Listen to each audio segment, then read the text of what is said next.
Donc un grand merci de votre présence. Je sais les emplois du temps surchargés qui sont les nôtres en ce moment. Sont excusés ce soir de ne pouvoir être avec nous Monsieur Bernos de la communauté d'agglomération Pau Béarn Pyrénées, messieurs Uturi et Laurent de la région Nouvelle-Aquitaine, qui m'ont demandé de les excuser. Je vais commencer aussi avec quelques règles de fonctionnement. Vous y êtes habitués, donc vos micros et caméras sont coupés. Et vous avez le chat en bas à droite pour interagir avec l'Assemblée. Alors surtout, n'hésitez pas au cours des présentations à réagir, à donner votre avis, à partager des conseils. Il y a toute l'équipe du pôle qui est normalement connectée et qui aura un œil sur ce chat. Pour les votes, cela se fera directement sur la plateforme.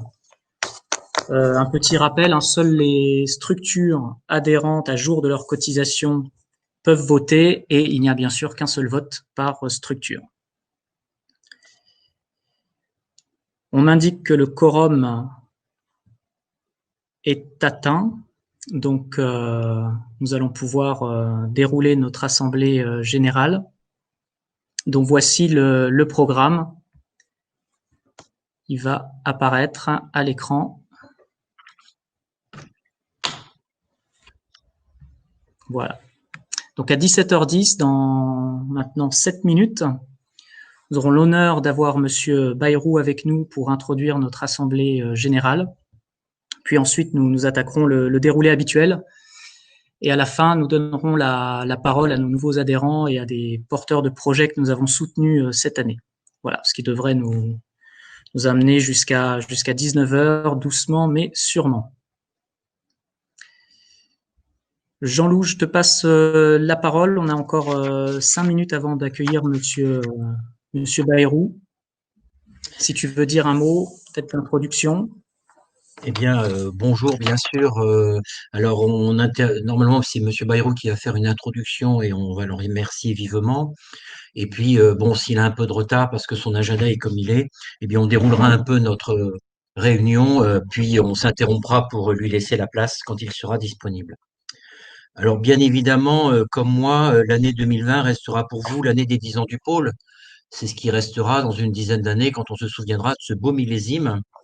En tout cas, c'est ce qu'on imaginait il y a un an. Et puis, on s'est fait voler la vedette. Bon, on n'y est pas pour grand-chose, on le subit. C'est compliqué pour nous, c'est surtout compliqué pour vous. Et vous verrez au cours de ces présentations ce que nous avons essayé de faire au cours de l'année et ce que nous essaierons de faire l'année prochaine pour, à notre niveau et avec nos moyens, essayer d'aider nos métiers du sous-sol à traverser ce moment compliqué, qui en tout cas nous oblige à poser beaucoup de questions.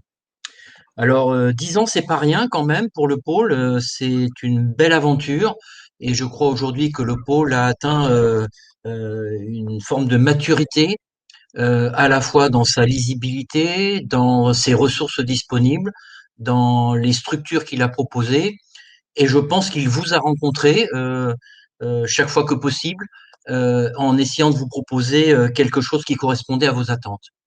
Donc 10 ans, c'est d'un bel âge, même si nous sommes en période de pandémie et même si nous ne pouvons pas fêter dignement ce bel anniversaire qui marque finalement 10 années de confiance de votre part, parce que beaucoup d'entre vous sont des historiques qui ont accompagné le pôle depuis ses premiers pas, quand tout allait bien et puis quand ça allait moins bien, parce qu'il y a eu des moments plus difficiles que d'autres.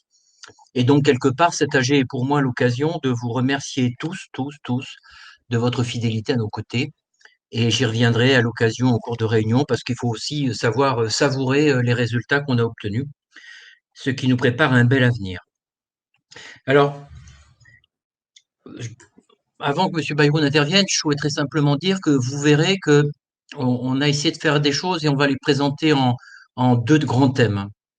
Le premier grand thème, c'est de la proximité. On s'est rendu compte qu'en grossissant, par définition, on a tendance à être un peu plus loin de vous, un peu moins disponible et avec des adhérents qui parfois sont pas juste à côté et qui fait que, eh bien, de la distance s'installe, des incompréhensions peuvent se développer, voire même des questionnements sur une PME ou une start-up qui se trouve à Toul ou à Lille et qui nous dit, ben, je suis venu, mais finalement, je peux pas participer.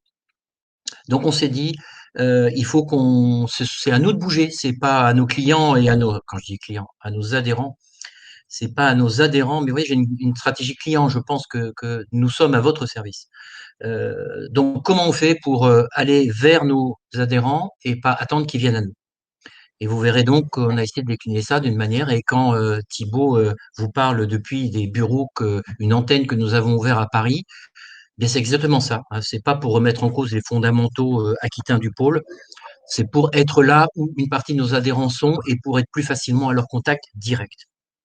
Puis la deuxième grande démarche que nous avons fait, c'est d'essayer de structurer un peu nos actions qui sont nos actions historiques, hein, que ce soit les labellisations, que ce soit les clubs innovation, que ce soit tous les sujets que nous portons avec vous, même les projets que nous pouvons initier à vos côtés, en se disant qu'on allait essayer de les structurer en filières. C'est-à-dire de dire qu'au dorénavant, on va essayer de fonctionner en regroupant les projets, les réflexions, quand elles sont dans un cadre d'une réflexion métier structurée, en les mettre ensemble pour leur donner plus de sens et plus de lisibilité. Donc, par exemple, nous avons ouvert une filière hydrogène, on en parlera un petit peu avec vous, avec beaucoup d'alliances, on en reparlera aussi. On a ouvert une filière CO2, parce que c'est un sujet en France qui, à mon avis, mérite qu'on y prête attention, la neutralité carbone. On a ouvert une filière géothermie, et puis on veut aussi démarrer une filière qui serait plutôt au niveau des terres, des métaux rares ou des terres rares, comme vous voulez. Et en particulier, on réfléchit à une question sur le lithium. Euh, Ça nous semble intéressant parce que ça permet à des acteurs qui peuvent se sentir un peu isolés dans leur domaine et qui agissent plus ou moins avec un sentiment de solitude dans leur partie technologique, dans leur partie relation avec les autres, de leur dire, eh bien, écoutez, là, on met un petit carrefour où vous pourriez peut-être rencontrer d'autres acteurs qui sont sur les mêmes thématiques que vous et qui ont envie d'en parler. Il faut bien savoir que cette démarche n'est pas une démarche que nous faisons contre nos partenaires qui sont déjà actifs dans ces domaines, mais en complément de nos partenaires. Nous sommes dans des logiques où on dit clairement, on ne va pas faire le boulot des autres quand les autres le font mieux que nous. Et donc, nous avons une stratégie d'alliance pour, dans ces métiers-là, que ce soit la géothermie, que ce soit le CO2, que ce soit les terres rares, de dire, allons voir les autres qui font et qui travaillent sur ces sujets et portons-leur nos messages à nous, qui sont nos messages de nos métiers du sous-sol, qui parfois sont pas forcément toujours au cœur de la question de ces grandes associations qui sont avec nous, et donc contribuer avec eux à construire des messages communs et des démarches communes. Et puis là où il y a pas de démarche, et je prends l'exemple du CO2, ben là on dit, ben là on va essayer de démarrer quelque chose, ce qui ne veut pas dire qu'on y sera éternellement, mais ça veut dire que pour démarrer, à un moment donné, il faut bien que quelqu'un dise, bon allez, on s'y met. Et donc vous verrez donc cette démarche qui est une démarche plutôt de filière pour permettre à donner plus de clarté et de sens à nos actions. Nous espérons que ça attirera votre attention, que peut-être vous y adhérez, ou en tout cas que ça vous posera question. Et c'est le but de la manœuvre, c'est-à-dire de vous intéresser à l'idée de dire, et si j'allais voir un peu ce qu'il faut. Et puis, pour terminer, je dirais que bien sûr, notre idée, c'est qu'il faut qu'on sorte un peu de nos territoires, il faut qu'on aille à l'international, il faut qu'on aille à l'Europe, parce qu'il y a beaucoup de choses qui sont à l'Europe, et aujourd'hui, la démarche européenne, ce n'est pas la démarche nationale. Quand on parle beaucoup de nos métiers du sous-sol, on se rend compte que parfois, au niveau national, aujourd'hui en France, nos messages ont du mal à passer, sont peu perceptibles, voire même inaudibles dans certains cas. Alors parfois, il faut savoir faire le saut de mouton et aller voir aussi à l'étage au-dessus pour regarder un peu ce que font nos voisins et ce qu'en font nos autorités de tutelle internationales et en particulier européennes. Donc on a beaucoup renforcé nos ressources dans ces domaines-là et ça nous permet aujourd'hui donc de proposer un accompagnement un peu de nos adhérents pour aller davantage vers l'Europe, construire des consortiums, euh, répondre à des calls européens et parfois avec succès, pour essayer d'entraîner un petit peu un certain nombre de nos adhérents à allons chercher au niveau européen ce qu'aujourd'hui la France a un peu de retard. Je prends un exemple très simple, l'hydrogène. Il est clair qu'il y a quelques années, quand on parlait d'hydrogène, dans le meilleur des cas, on avait droit à un petit rictus ironique de certains de nos interlocuteurs qui nous disaient, vous savez, l'hydrogène, pchit. Bon, aujourd'hui, tout le monde parle d'hydrogène en France, et heureusement qu'un certain nombre d'acteurs n'ont pas attendu que nos autorités de tutelle nationale se comprennent que l'hydrogène serait un sujet, et ont été parfois chercher ailleurs une confirmation de l'importance de cette filière stratégique pour l'avenir, y compris de nos métiers. Voilà, donc c'est un peu ça ce que je souhaitais dire en introduction de notre séance. Et si Monsieur Bayrou n'est toujours pas disponible pour l'instant, je propose qu'on attaque la séance et puis on s'interrompra quand il sera disponible. Ok, merci, merci Jean-Loup. Message pour Blanche qui travaille à l'organisation de cet événement. Préviens-moi dès que Monsieur Bayrou est connecté, hein, parce que je pourrais pas suivre. Alors il vient d'arriver, je crois, dans la salle.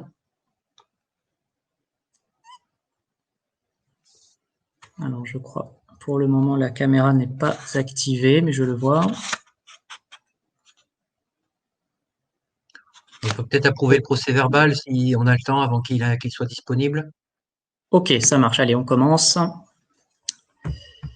C'est parti. Donc, on va procéder au premier vote qui concerne un changement au sein de notre. Ah bah voilà, Monsieur Bayrou est avec nous. Jean-Loup, je te laisse la main pour Tout à fait. l'accueillir. Alors, j'ai vraiment le plaisir aujourd'hui, pour les 10 ans du pôle, que Monsieur le maire de Pau, président de la communauté d'agglomération de Pau-Béarn-Pyrénées, président du Pays de Béarn et haut-commissaire au plan, ait accepté de nous rejoindre pour intervenir devant tous nos adhérents présents en AG, pour nous parler un peu de, pour lui, c'est quoi ce pôle, cette petite structure associative qui est là depuis 10 ans chez nous. Et je pense que c'est pour nous un honneur dont je remercie beaucoup Monsieur Bayrou, et je lui laisse tout de suite la parole. Je ne sais pas si vous me voyez. Oui, on vous voit. Très bien. Et moi, je vous vois, mais j'ai eu beaucoup de mal à brancher à faire fonctionner la caméra, le son, toutes les choses qui, selon le serveur sur lequel vous êtes, constituent des défis.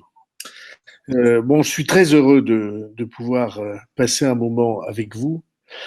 Je suis très heureux parce que vous représentez beaucoup pour la région, pour notre ville, bien sûr, beaucoup pour notre pays et, si vous voulez bien que je le dise, beaucoup pour moi. Les domaines de compétences qui sont les vôtres sont un patrimoine qui est un patrimoine à conserver et, à mes yeux et à mon sens, à promouvoir. Il y a peu de domaines dans lesquels notre pays et notre région puissent se targuer du type d'excellence que vous portez tous ensemble au pôle Avenia. Vous savez bien quelle est l'histoire incroyable qui a fait que le sous-sol est devenu si important pour notre région. Cette histoire incroyable de vos collègues de l'époque, de vos précurseurs qui foraient et finalement étaient prêts à forer en désespoir de cause et à forer encore un puits alors que les autres n'avaient rien donné ou donné trop peu en termes d'huile en particulier, et puis par un incroyable concours de circonstances et par leur ténacité, eh bien ils sont tombés sur ce que vous savez, c'est-à-dire le réservoir de gaz le plus important du continent d'Europe occidentale à l'époque. Ce qui a joué pour la France un rôle essentiel et pour votre industrie, vos industries, un rôle absolument crucial. Donc, c'est un patrimoine. Et c'est un patrimoine qui est évidemment pour notre région essentiel. Il suffit de mesurer le nombre d'emplois, d'ingénieurs, de chercheurs, de techniciens qui en dépendent encore aujourd'hui. Et je veux que vous sachiez que pour le maire de Pau, qui est tous les jours au contact de ces réalités, et ceux qui forment votre association chez nous le savent bien, c'est évidemment quelque chose que je n'ai pas l'intention de négliger ou que je n'ai pas l'intention de laisser comment dirais-je, s'effacer lentement. Nous sommes liés par l'histoire et par les réalités industrielles et de recherche venues de notre sous-sol. Donc c'est vraiment très important. Ça, c'est pour le maire de Pau.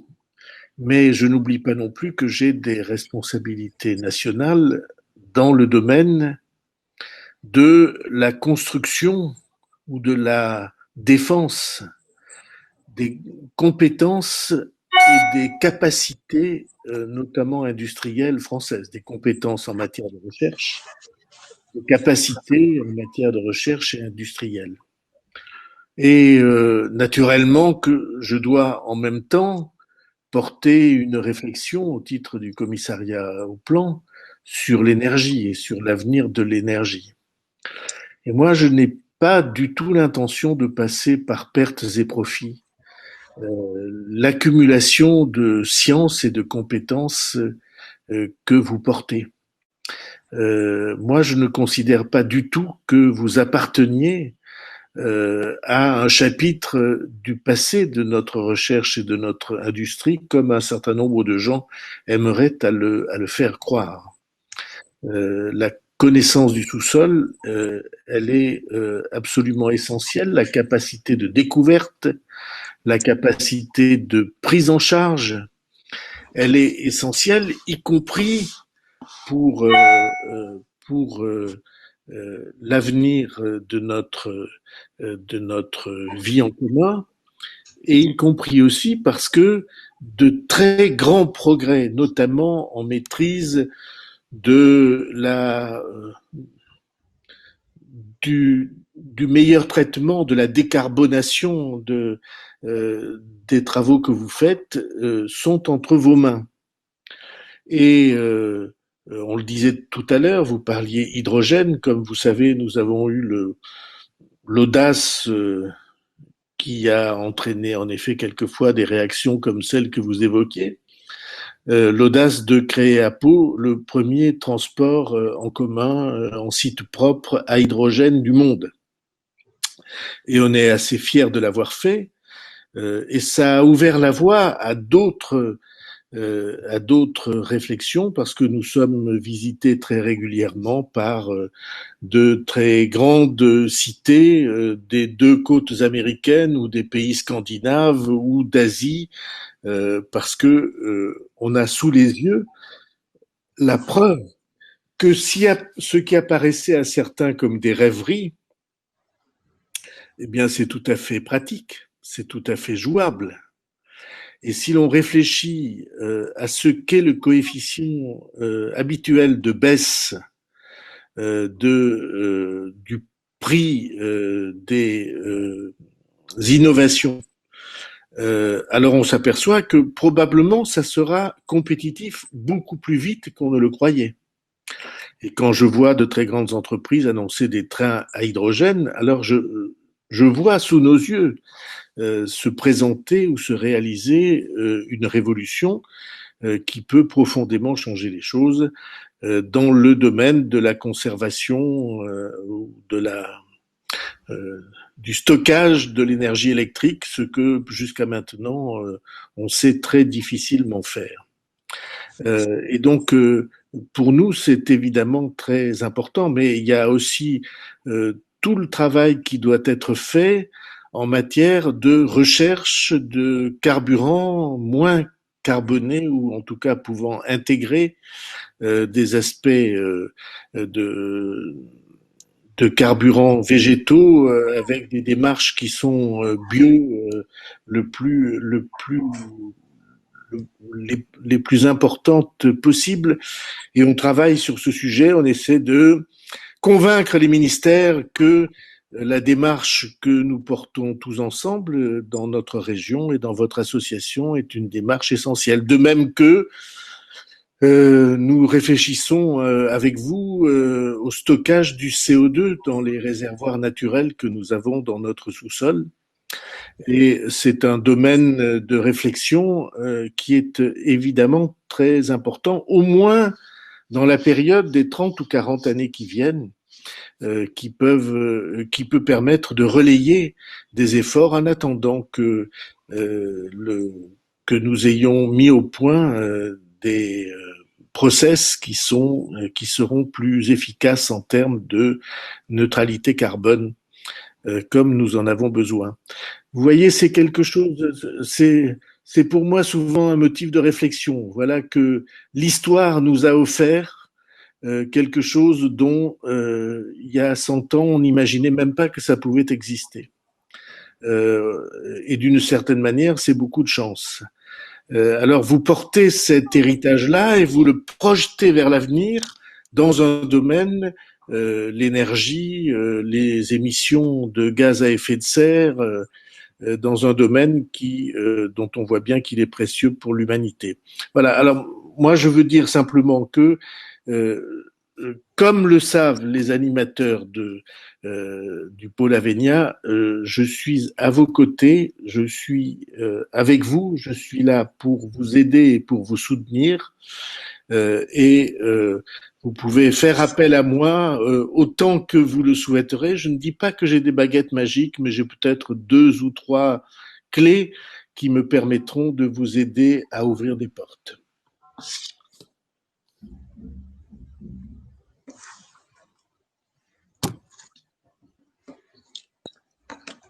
Je vous rappelle dans 2 minutes. Jean-Loup, on ne t'entend pas, Jean-Loup, il faut que tu actives ton micro.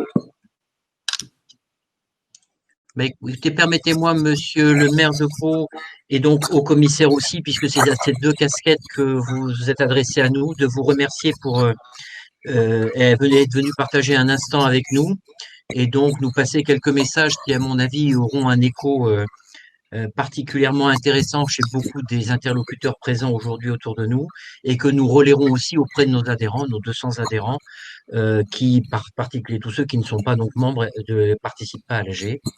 Et puis de vous remercier aussi pour ce soutien, parce que c'est des soutiens précieux pour nous dans les moments où parfois on n'ose pas, parce que c'est vrai qu'il y a des démarches qu'on lance et qui sont des démarches parfois un petit peu audacieuses pour une petite association comme la nôtre, et savoir qu'on est soutenu par les territoires est pour nous un atout précieux pour nous lancer.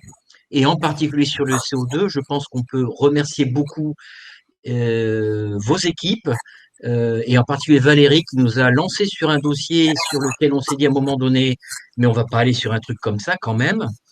Et puis on y a été parce que vous étiez à nos côtés, et je crois qu'aujourd'hui on regrette pas d'y avoir été, parce que je pense qu'on est en train de tirer une ficelle qui pourrait devenir un sujet très intéressant pour le territoire, mais aussi surtout pour nos entreprises. Ça y est, je vous vois mieux, je ne vous voyais pas bien. Est-ce que vous m'entendez? Ah, tout à fait. Très bien. Eh bien, je dis merci à l'AG que je salue. Je vous souhaite le meilleur travail possible et je vous répète que vous pouvez faire appel à moi autant que vous voulez. Ça n'est pas une garantie de succès, mais au moins c'est une garantie de soutien. Merci beaucoup. Merci beaucoup. À bientôt. À bientôt. Alors juste pour clôturer ça vis-à-vis de nos adhérents, je dis simplement que si vous avez quelques questions par rapport à l'intervention de Monsieur Bayrou, et que vous souhaitez la partager avec nous ou nous la remonter par le chat, que vous verrez suivant ce que vous souhaitez utiliser, nous nous engageons à faire remonter ces questions au niveau du cabinet du maire. Si vous souhaitez engager, ne serait-ce que dans le cadre de votre entreprise ou de votre structure, de votre adhérente, avoir un contact direct avec la mairie sur une question qui vous semble importante. Je crois qu'on a une oreille attentive du territoire et aussi de la région, et qu'il est bien évident que ce contact-là, il est aussi à votre service. Voilà, donc moi je propose d'attaquer maintenant. C'est la suite parti. de nos opérations. Alors n'hésitez pas à réagir par le chat, hein. Vous sentez pas obligé de rester bloqué derrière votre écran. Envoyez un petit coucou si vous dites je suis pas d'accord, j'ai une question, pourquoi. On répond pas forcément instantanément à la question, mais on la gère et à un moment donné, on essaye de la soulever en séance et donc d'y répondre si possible. Donc essayez, profitez-en. Merci Jean-Loup. Allez, on attaque. Premier vote. Alors, qui concerne un changement au sein de notre conseil d'administration, parce que nous avons reçu la candidature de l'entreprise Realtime Sismic pour occuper un siège au CA du pôle. Realtime Sismic, pour ceux qui ne connaissent pas, est une start-up incubée à la Technopole Hélioparc à Pau et spécialisée dans le traitement et l'imagerie sismique. Voilà, Realtime Sismic est adhérent du pôle depuis 2016 et propose de parrainer Marc Blaiseau pour les représenter au sein du CA. Donc, je vais vous demander de vous prononcer sur cette entrée en répondant à la question qui va vous être posée, qui va apparaître à l'écran. La voici. Je vous rappelle, seules les structures à jour de leur cotisation adhérentes ont le droit de voter et un seul vote par structure. Donc, je vais vous laisser quelques secondes. Processus assez formel, mais classique dans une AG.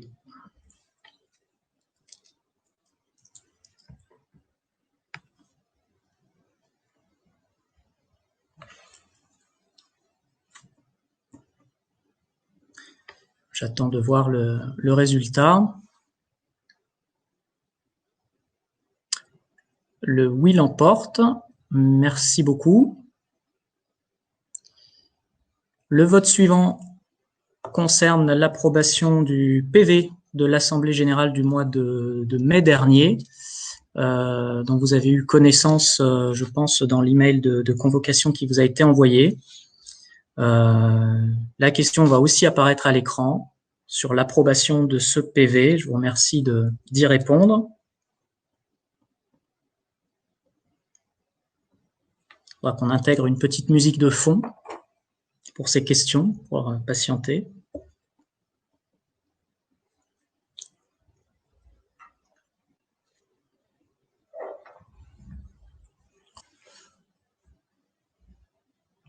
Suspense. Un oui également, merci. On enchaîne avec un point sur les adhésions en 2020. Alors à la date d'aujourd'hui, 3 décembre, le pôle Avenia compte 198 adhérents facturés. Je crois même qu'un 199e nous a rejoint aujourd'hui. Alors c'est 8% de moins que l'année dernière. Et puis on vous a mis sur cette slide quelques graphiques.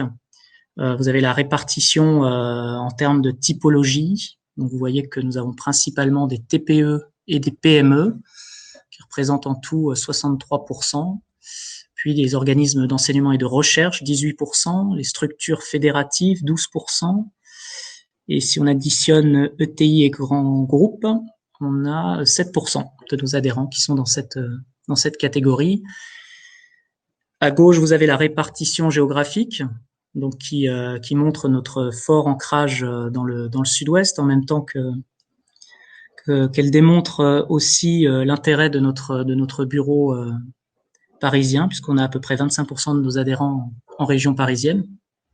Donc c'est la force, c'est la force du pôle Avenia aussi, c'est cette diversité à la fois géographique, mais aussi en termes de structure et même de compétences. Les nouveaux adhérents cette année. Alors juste un petit mot, Thibaut, pour commenter un peu la baisse un petit peu du nombre de nos adhérents, donc de 8% entre 2019 et 2020. Alors d'abord, vous y voyez l'effet donc de la situation actuelle avec un certain nombre d'entreprises qui ont dû faire des choix difficiles, voire même certaines qui ont disparu, mais aussi le fait qu'on ait maintenant un critère peut-être plus lisible au niveau de notre affichage d'adhérents, qui est des adhérents facturés.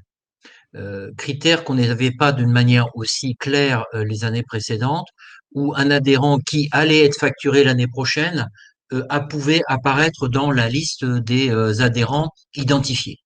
Donc le critère est plus rigide, plus restrictif, et il y a un effet aussi de de la situation que nous vivons aujourd'hui, bien sûr.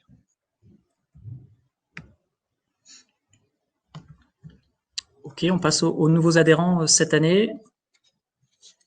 Alors certains d'entre eux seront mis en avant tout à l'heure à l'occasion des pitchs, mais un grand merci à eux pour le 109 apporté. Promotion 2020 à l'image de ce qu'on disait, très diversifié, tant sur le plan des thématiques que sur le type de structure. On enchaîne avec les faits marquants de l'année. Ils ont été nombreux et je voudrais commencer par évoquer avec vous le changement de ligne graphique que nous avons opéré cette année à l'occasion des 10 ans du pôle. Il nous a semblé important d'engager l'association sur une nouvelle phase, plus en adéquation notamment avec la transition énergétique, et tout en restant fidèle à notre thématique sous-sol et aux notions de réseau, de collectif, et ainsi qu'à la portée aussi internationale du pôle. Donc le résultat est sur cette slide et c'est l'occasion pour moi de remercier et de saluer le travail de Caroline dans l'équipe et de l'agence AWAM. Voilà, j'espère que ce nouveau logo vous plaît. Autre fait marquant cette année dont je voulais vous parler, c'est la réorganisation de l'équipe et l'ouverture de notre antenne parisienne. Alors, permettez-moi de vous représenter mes collègues. Alors, par ordre alphabétique des prénoms, je crois, on a Benjamin, le petit dernier de la bande, qui est en alternance chez nous en communication digitale. On a Blanche en charge de nos événements, à la fois en présentiel et ces événements à distance, comme ce soir à l'Assemblée Générale. Caroline, notre responsable communication, et qui m'en voudrait de ne pas vous inviter à suivre notre page LinkedIn. Emmanuel, qui s'occupe de tous les sujets liés à l'international et à l'Europe chez nous. Evelyne, en charge des projets environnement, efficacité énergétique, acceptabilité.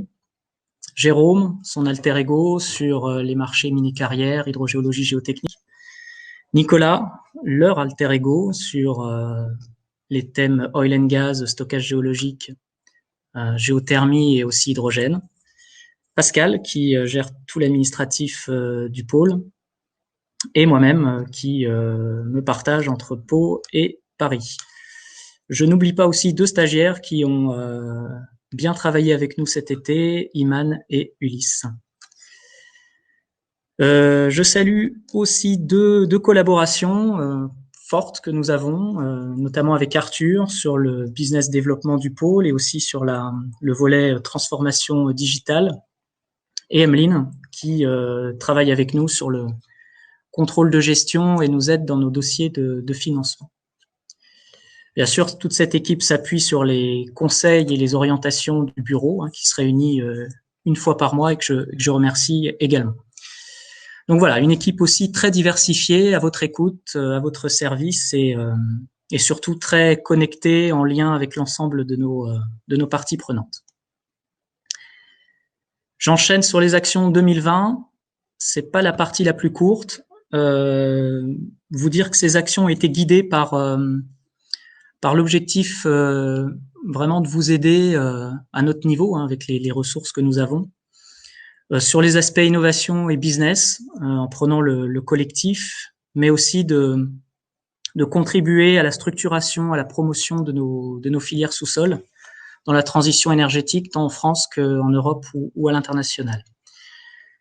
Alors, les actions que je vais lister ici ne sont évidemment pas exhaustives. Je voudrais pas qu'on oublie tous les services que nous rendons à nos adhérents quotidiennement et qui sont évidemment pas retranscrites sur ces slides. Je commence par l'axe innovation. Alors, nous avons organisé plusieurs axes, plusieurs clubs innovation cette année. Donc, je pense que vous connaissez ces lieux d'échange ou sur une thématique entre adhérents pour générer collectivement des nouvelles idées, voire de nouveaux projets. Nous avons continué à soutenir cette année des projets pour les aider à capter du financement. Ça a été le cas pour l'Université de Pau, Terega, Spotlight, l'INRIA et Flodim. Et sachez d'ailleurs qu'actuellement, nous avons été sollicités pour une dizaine de projets, notamment sur l'appel à projet ANR et un appel à projet de la région, innovation technologique. Voilà, donc de bon augure pour nos filières sous-sol. Et puis nous avons également organisé des webinaires pour aider nos adhérents à mieux appréhender les mécanismes, les processus de financement de l'innovation notamment. Un axe événement aussi, forcément très impacté cette année par la crise sanitaire, mais je trouve que nous avons fait preuve de beaucoup de réactivité et je lance un vrai coup de chapeau à l'équipe com du pôle parce que ça n'a pas toujours été simple. Donc les GED, les GeoDays et les 24 heures de l'innovation au centre de la Terre ont été annulés cette année. Mais nous avons fait quand même plein d'autres choses. Nous avons organisé en juin l'événement Back to Business qui a permis de générer de nombreux meetings B2B et je remercie nos co-organisateurs, l'Institut Carnot EasyFor, l'Alliance Extra Co et Evolen, plus l'ensemble de nos sponsors sur l'opération. Nous avons également lancé cette année un nouveau concept de rencontre en région. Nous avons appelé les rendez-vous des régions. Donc le principe est simple, c'est aller à la rencontre de nos adhérents, partenaires et prospects et proposer un temps d'échange, de présentation de cas d'études autour d'un thème donné. Alors on avait bouclé notre premier rendez-vous avec l'aide d'Extra Co et du cluster Terrinov à Montpellier. Nous avions même atteint la jauge que nous avions fixée, là, les 50 inscrits. Malheureusement, le rendez-vous qui devait se tenir en octobre a dû être reporté en 2021, mais nous espérons bien le reprogrammer au cours du premier semestre. Autre nouvel événement que nous avons conçu en cette fin d'année, GeoSkills, un événement 100% dématérialisé à destination de la communauté étudiante des géosciences. Organiser des témoignages d'entreprises sur les métiers dans les industries du sous-sol, faire parler les étudiants de leur formation, de leurs envies, mélanger étudiants et entreprises pour parler de l'avenir de nos filières, c'était le concept. Des entreprises nous ont donné d'ailleurs leur accord pour témoigner, mais malheureusement là aussi nous avons dû reporter l'événement pour caler au mieux avec les emplois du temps des étudiants qui étaient particulièrement chamboulés cet automne. Un mot sur un événement à venir, les rencontres Ecotech organisées par le PEX et je crois aussi par l'Alliance Extra Co. Événement sur lequel nous sommes partenaires et pour lequel nous bénéficions d'un code de réduction pour nos adhérents. Alors peut-être que nous pourrons vous donner ce code sur le chat pour celles et ceux que ça intéresse. C'est le 15 décembre de cette année. Enfin, nous sommes très fiers là d'avoir pu monter un stand collectif à Vénia cette année sur le salon de la CIM, le salon de l'industrie minérale, qui s'est tenu à Angers en octobre. Cet événement n'a pas été annulé ni reporté. Donc, ce sont Evelyne et Jérôme qui ont accompagné 5 de nos adhérents, Phébus Optics, J'Explore, Teremis, Synsection Lab et Alias. Super événement à refaire, j'espère, l'année prochaine. L'axe Europe, maintenant, porté par Emmanuel au pôle. Nous avons organisé en septembre un webinaire pour aider nos adhérents à mieux appréhender le fonctionnement européen. Sachez que nous sommes également partenaires sur 2 projets européens, Géoénergie Europe et Pixil, tous deux centrés sur la géothermie profonde.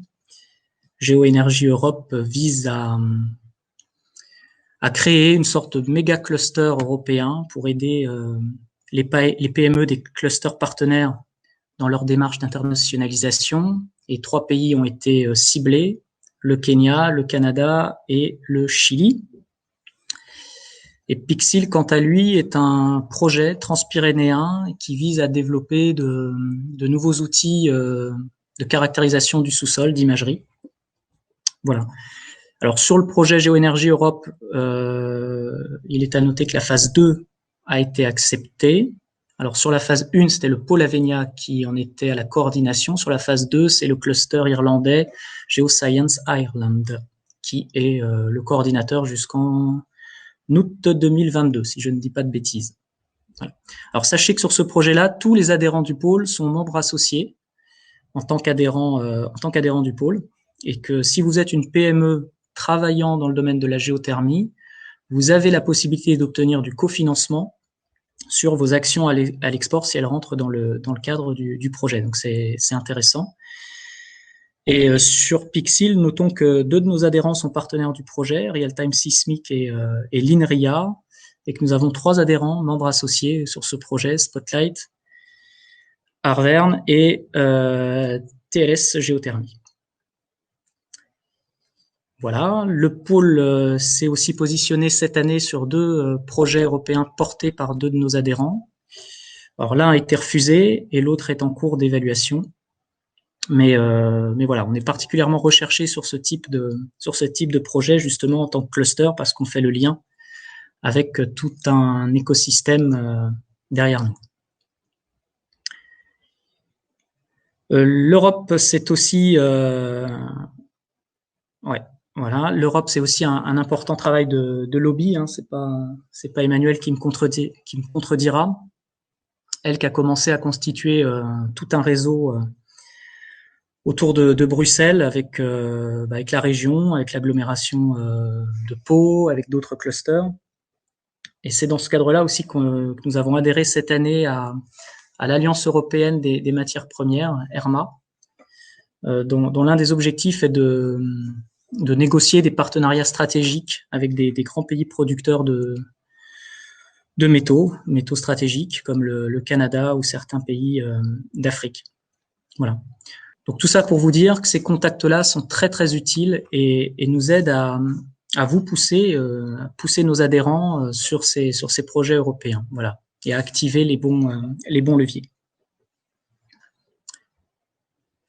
L'axe filière aussi, Jean-Loup en parlait en introduction, et c'est vrai que c'est un volet qui prend de plus en plus d'importance pour nous.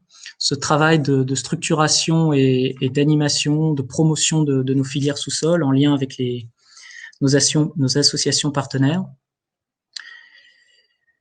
Sur la géothermie, Nicolas a participé à un groupe de travail piloté par la région dans le cadre de son plan de reconquête et qui devrait déboucher l'année prochaine sur des actions intéressant nos adhérents, notamment de l'appel à projets ciblés sur des projets visant à diminuer les coûts d'investissement et de maintenance des projets de géothermie profonde. Il y a une animation régionale aussi qui se met en place via l'ALEC à Bordeaux et avec le soutien de l'AFPG et de l'ADEME pour promouvoir la géothermie dans les territoires. Et aussi une étude à venir je trouve super intéressante là sur le potentiel de reconversion des anciens puits de pétrole et de gaz de la région. Sur la géothermie, notez aussi que nous avons répondu à un appel d'offres de l'ADEME cette année pour la rédaction d'un guide méthodo sur l'intégration environnementale de projets de production d'électricité géothermique dans les Caraïbes. Alors malheureusement, notre offre n'a pas été retenue, mais l'ADEME a été très contente de nous voir arriver sur ce type de projet. Et là-dessus, nous avons réussi à fédérer plusieurs de nos adhérents. Vous avez la liste ici. C'est Arthur qui avait coordonné toute cette action. Et puis, sur la géothermie, évidemment, nous poursuivons notre collaboration que nous souhaitons de plus en plus forte avec l'AFPG. Et le bureau parisien voisin de l'AFPG renforce encore plus ces liens. Voilà, ils sont juste à côté. CCUS, Monsieur Bayrou en a dit 2 mots tout à l'heure. C'est évidemment le grand fait marquant de cette année. C'est notre initiative de projet de territoire dans le sud-ouest. Alors sud-ouest, c'est Nouvelle-Aquitaine, Occitanie et Nord-Espagne, et qui a donné lieu à un dépôt de projet par le pôle Avenia à l'AMI de l'ADEME, Indus Descartes, avec 12 partenaires, quasiment tous adhérents du pôle. Des groupes de travail ont aussi ont commencé à être mis en place pour parler captage, transport, stockage, acceptabilité. Et je voudrais vraiment saluer tout le travail de Nicolas sur ce projet avec l'aide de Marc Blaiseau, qui est membre du bureau. On est très très content de cette initiative et c'est vraiment un des projets marquants du pôle de ces dernières années, car très structurant pour la filière et puis pour le territoire. Voilà. Donc Jean-Loup le signalait tout à l'heure, mais un grand merci à l'agglomération de Pau en particulier, qui nous ouvre aussi des portes côté espagnol. Et puis comme avec la FPG, et c'est vraiment la stratégie du pôle, poursuite de la collaboration aussi avec le Club CO2, qui est une association qui œuvre pour la promotion du CCUS. Donc travail étroit avec eux également. Sur les mines, je déroule un petit peu l'ensemble des thématiques du pôle que vous connaissez. Sur les mines, Jérôme a engagé cette année une réflexion sur l'intérêt de monter un projet collaboratif sur le traitement des minéraux de lithium. Et Jérôme a grandement milité pour que le pôle adhère à la chaire industrie minérale et territoire, je crois aux côtés de l'école des mines et de l'ENSG. Voilà, pour le côté mine.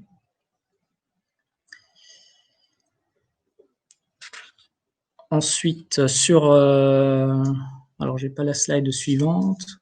Oui, voilà.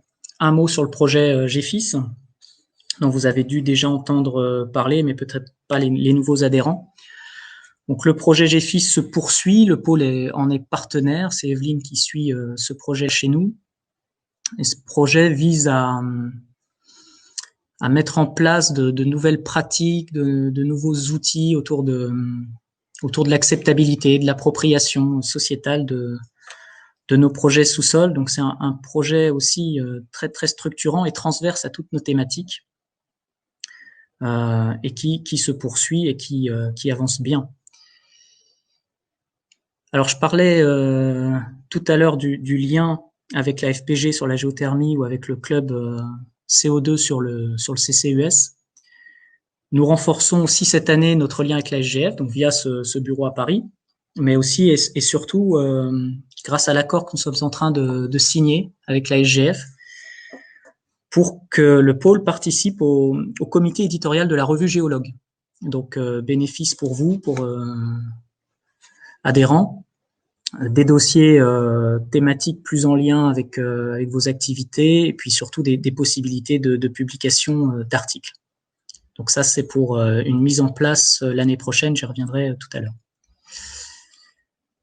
Enfin, en droite ligne toujours, avec ce nécessaire front commun que nous devons constituer pour défendre nos filières du sous-sol, nous discutons actuellement avec la structure Géodénergie, qui est un GIS, un groupement d'intérêt scientifique, qui coordonne plusieurs projets sous-sol grâce à un financement PIA et financement qui court, je crois, jusqu'en 2022.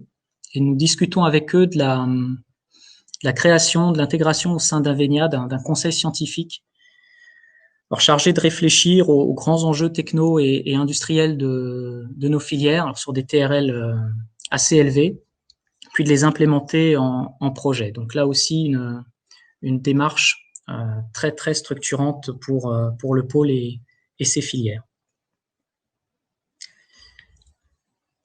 Voilà, alors j'étais un petit peu long, mais je voulais vraiment vous montrer tous les faits marquants de cette année. On n'a pas chômé, et je vais maintenant passer la parole à notre trésorier Jean-Louis Olivet qui va mettre des chiffres sur tout ça et qui va nous présenter le bilan 2020.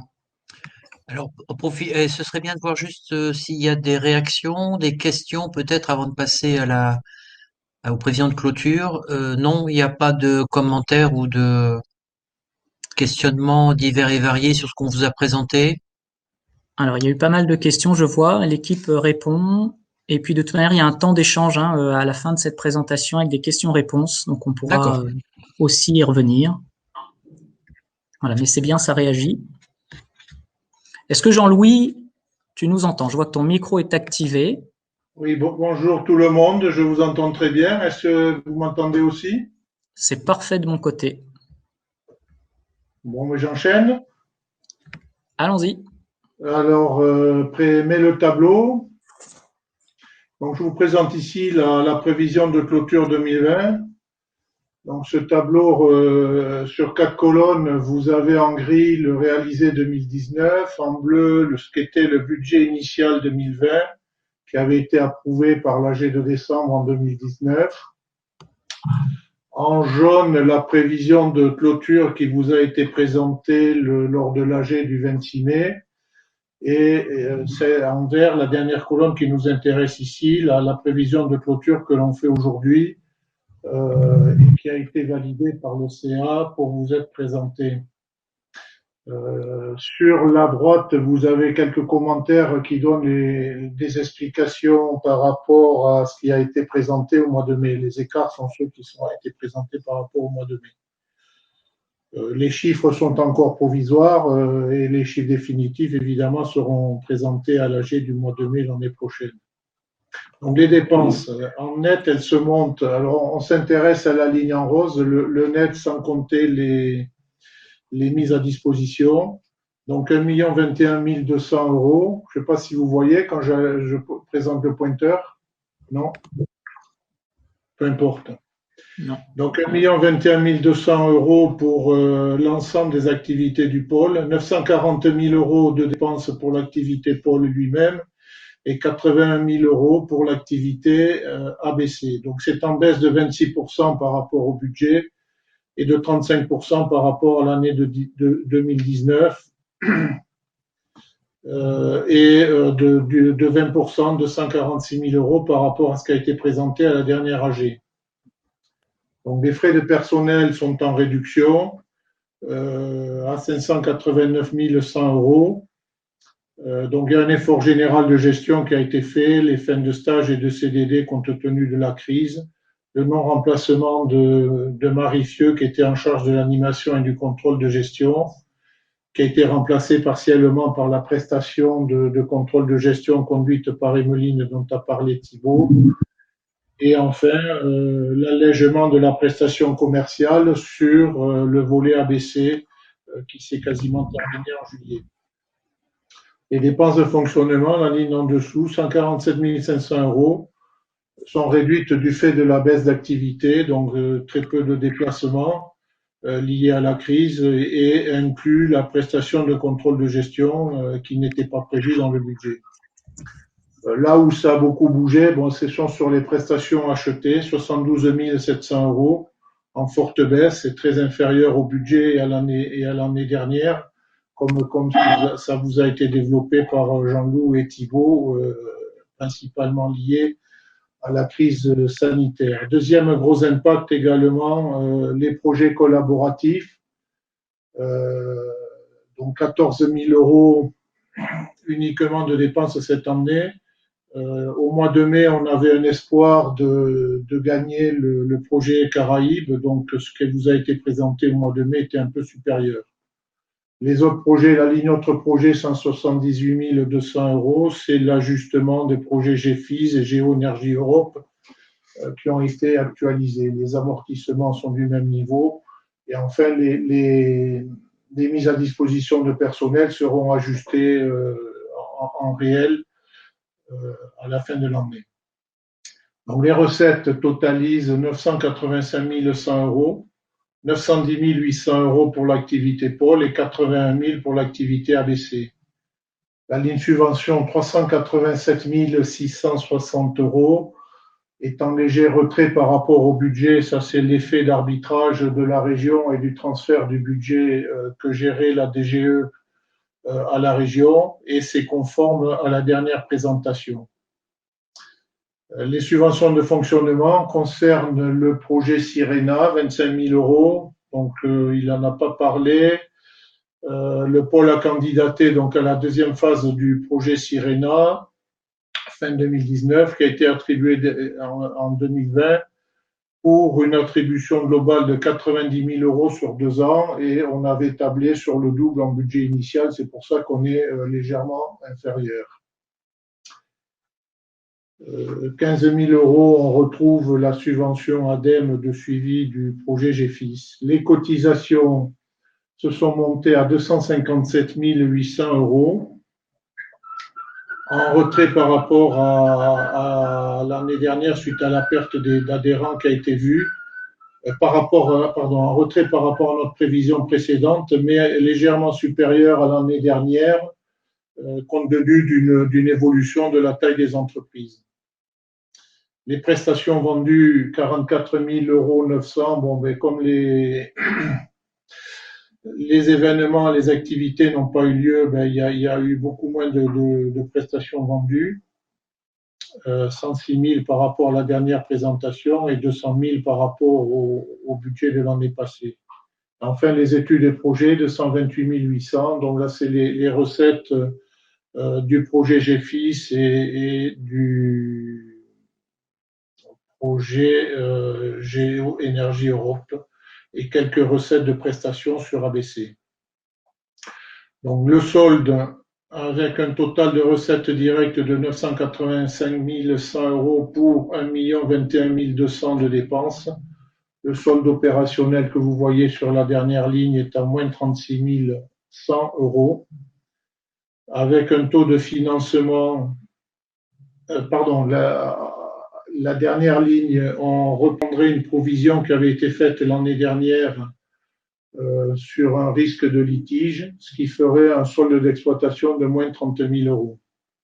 Le taux de financement privé ressort à 58% en brut et à 54% en net.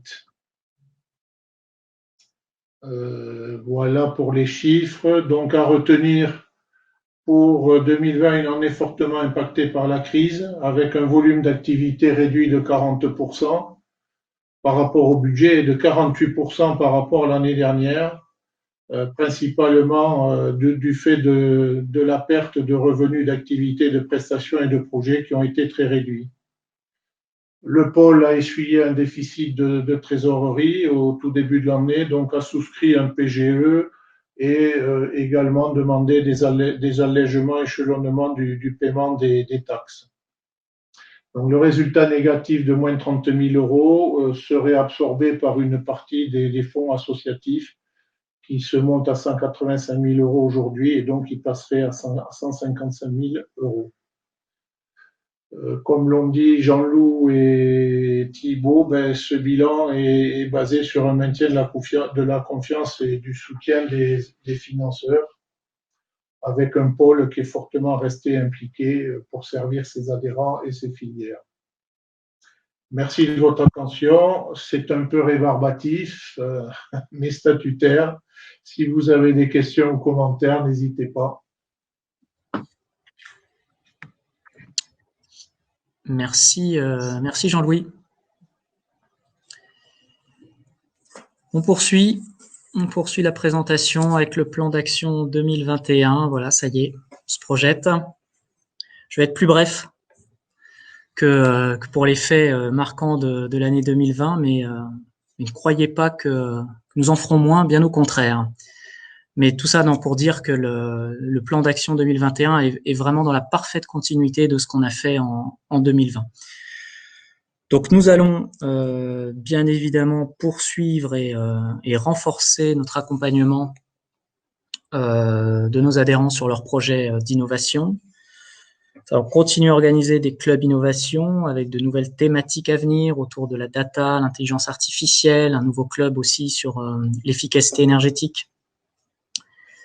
Les événements 2021, c'est GeoSkills, j'en ai parlé. Les GeoDays, alors très probablement en version dématérialisée, avec là encore des plénières, des B2B, des ateliers de travail, de l'open innovation, comme vous les connaissez, et puis un pays invité que je voudrais vous présenter en avant-première ce soir, le Canada. Avec l'équipe, nous sommes en pleine prise de contact actuellement et notre approche converge de plus en plus vers un focus sur le Québec, via notamment le ministère de l'énergie et des ressources naturelles et aussi le ministère de l'innovation. Donc c'est une région qui adresse bon nombre de nos thématiques, les mines, la géothermie, tout ce qui est environnement, aménagement urbain. C'est en plus un des pays cibles dont j'ai parlé tout à l'heure sur le projet Géoénergie Europe. Plusieurs de nos adhérents font déjà du business avec le Canada. Enfin, il y a pas mal de critères qui sont remplis pour vraiment construire une relation durable avec ce pays et cette province, si on focalise sur le Québec.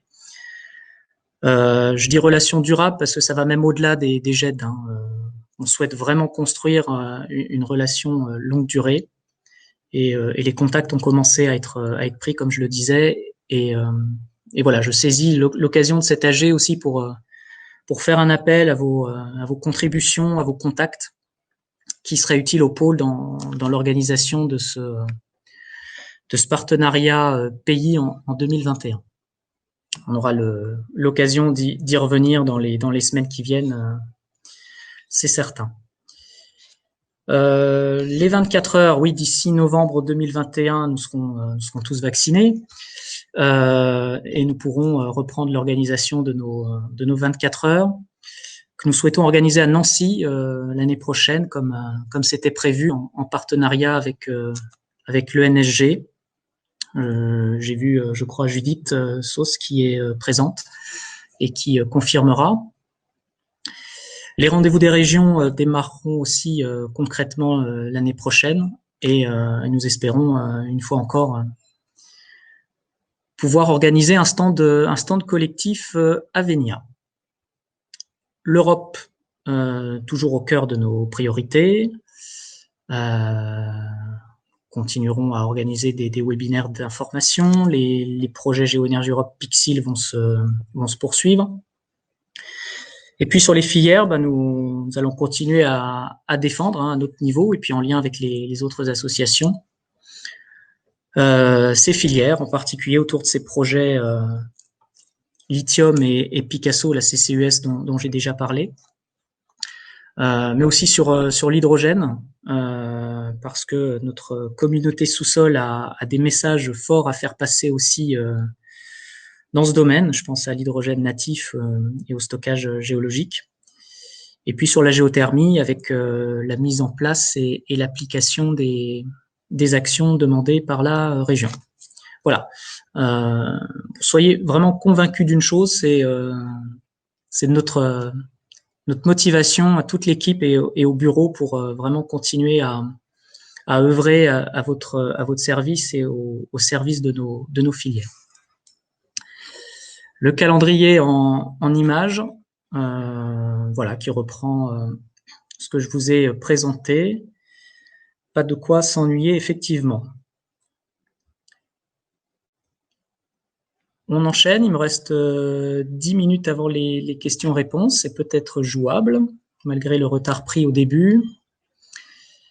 Donc pour compléter ce qui vient d'être dit sur 2021, nous allons vous demander là de vous prononcer sur le barème de cotisation pour l'année prochaine. Donc il y a un vote et on vous propose de maintenir la grille actuelle sans augmentation de tarifs, la grille que vous avez ici. Et je vais vous demander une fois encore de vous prononcer et de voter. Oui, non, ne se prononce pas, abstention.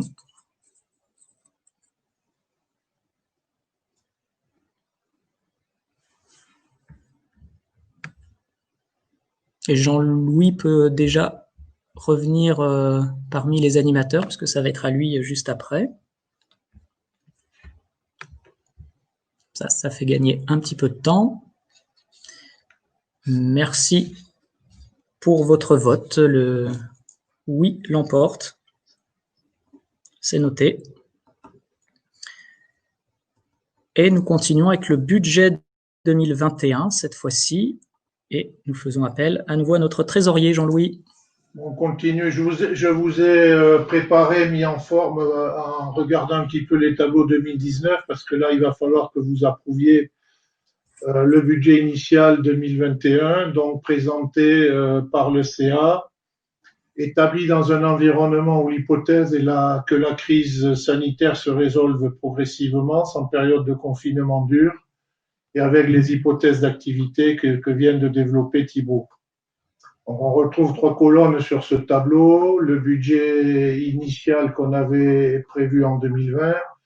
En jaune, la colonne que je viens de vous présenter en prévision de clôture. Et puis en vert, la colonne qui concerne la partie 2021. À droite, quelques commentaires pour l'expliciter un petit peu. Alors les dépenses donc, devraient se monter. Toujours, on parle en net sans la mise à disposition des personnels. Donc, les dépenses devraient se monter à 1 345 800 €, 1 192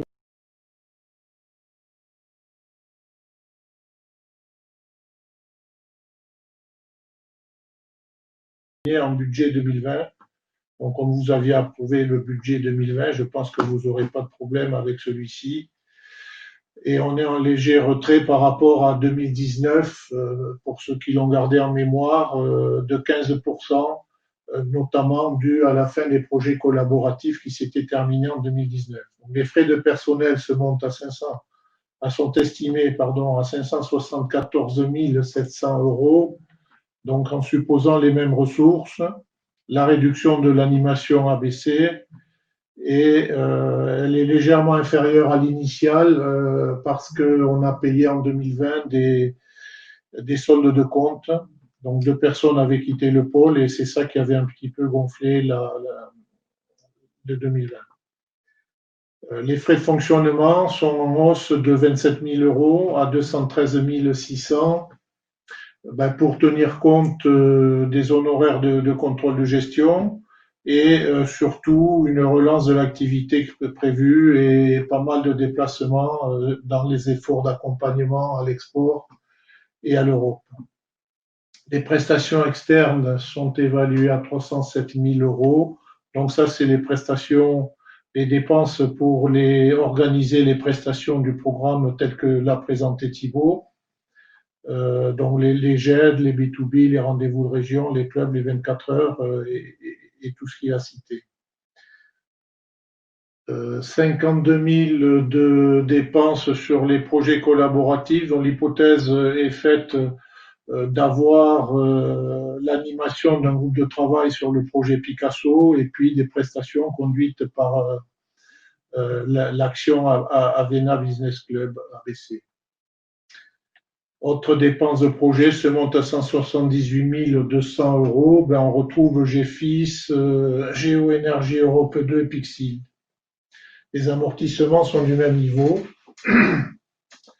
Les produits se montent à 1 368 500 €, dont 153 000 sur les activités collaboratives ABC. Donc, je vous ai dit tout à l'heure qu'il y avait 153 000 de dépenses. Donc, la prévision est que l'activité ABC soit équilibrée en 2021.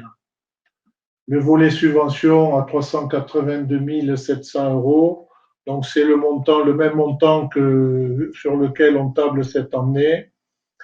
Ça a été présenté, l'hypothèse a été présentée à la réunion de coordination avec nos financeurs et basée sur leur soutien, donc à savoir la région Nouvelle-Aquitaine, la communauté d'agglomération de Pau, la communauté de communes de la Cortaise et la chambre de commerce et d'industrie de Pau. La subvention Sirena, on la retrouve ici en dessous, donc les 25 que j'ai montrés tout à l'heure plus les 65 font les 90 qui ont été alloués. Alors, il y avait une question. Sirena, c'est un projet monté par la région Aquitaine pour aider les entreprises à travailler, à s'exporter à l'étranger, donc à laquelle on contribue par un certain nombre de nos actions telles qu'elles ont été citées. Les subventions, la dernière ligne sont les subventions Europe, 55 100 €, donc Géoénergie Europe, Pixil et la subvention ADEME à 15 000 euros qui couvre le projet GFIS. Les recettes privées, donc les cotisations et abonnements, 270 000 euros. Bon, ça traduit une hypothèse de reprise de croissance, c'est ambitieux, notamment avec l'accueil d'adhérents des nouveaux périmètres que l'on doit conquérir et intéresser. Les recettes de prestations, 277 500, donc ça c'est les recettes des prestations qui seront organisées par le pôle. Les études et projets collaboratifs, 293 200 de recettes, donc c'est de nouveau le pendant de ce qui a été dépensé, vu dans les dépenses de projet, dans la partie haute du tableau, et notamment l'hypothèse des faits d'avoir des études mutualisées sur les projets nouveaux, on l'a dit, le CCUS, l'hydrogène et le lithium. Donc le solde de recettes-dépenses est légèrement excédentaire à 22 700 euros. Donc il se compare au moins 30 000 de cette année et qui permettrait de reconstituer en partie le fonds associatif. Le taux de financement privé passerait à 64% en brut et 61% en net. Donc, si vous avez des questions et ou commentaires, je vous écoute et j'essaierai d'y répondre, et le pôle évidemment aussi. Et le CA, ayant validé cette proposition de budget, il va vous être demandé de la valider également. Donc, à noter qu'on revient à un niveau comparable à 2020 et avec espoir qu'on réussira à faire une année pleine cette fois.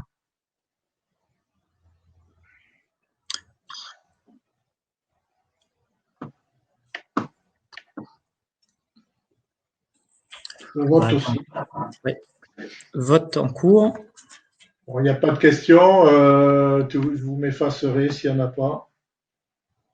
Alors, tu as encore une slide juste après. Une slide de commentaires sur ce budget 2021. Je ne suis pas sûr. Dans mes souvenirs, mais on va tu voir l'as après. Parce que les commentaires, tu les as fait avant. Peut-être. Donc là, le oui, encore une fois. C'est noté, merci. Alors, est-ce qu'il y a encore... Voilà, tu vois, il y avait encore une slide sur...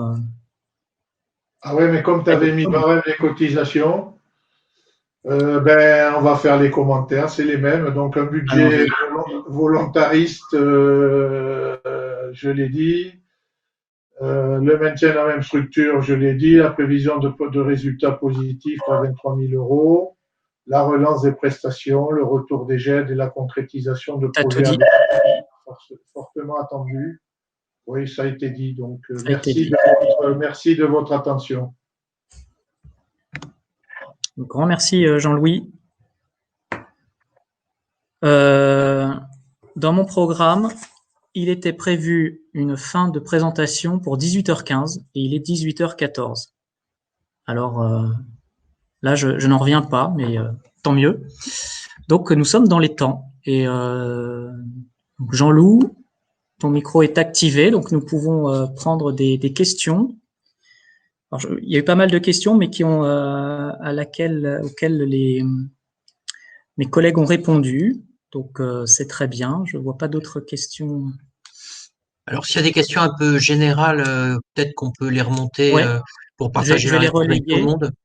Mais en attendant, tu peux dire un mot aussi, en tant que président, sur tout ce qui vient d'être dit. Et puis, s'il y a des questions, je les soulèverai. Je surveille. Bon, alors un petit mot sur le budget. Donc, vous l'avez vu, notre budget 2020 est un budget difficile. On l'assume parfaitement. On s'est posé la question, comme tout le monde, de savoir si on se mettait en repli. On s'est même posé la question du chômage partiel, ou si on continuait à être au plus près de nos adhérents, en considérant que c'était maintenant qu'on bougeait et on n'attendait pas que les choses reviennent à la normale pour commencer à agir. On a retenu la solution d'aller de l'avant, quitte à creuser un déficit et donc consommer un peu de notre trésorerie. Et donc, c'est beaucoup hein, pour nous, puisqu'en gros, on fait une trésorerie annuelle de l'ordre de 20 000 euros. Donc, on a consommé 1 an et demi de trésorerie au cours de l'année 2020, malgré nos efforts pour réduire un peu nos coûts. Mais on le regrette pas. Vous voyez ce qu'on a lancé cette année, c'est quand même assez intense. Et je crois et je l'espère, ça répond à certaines attentes et ça nous permettra l'année prochaine d'être déjà lancés pour accompagner le nouveau départ ou le rebond que nous imaginons et nous espérons tous. Sachant qu'il faut pas perdre de temps parce que la transition énergétique, ça va vite. Les plans de relance, c'est maintenant. Et si on n'est pas prêt et on ne s'est pas préparé dès à présent, eh bien, on va rater les trains.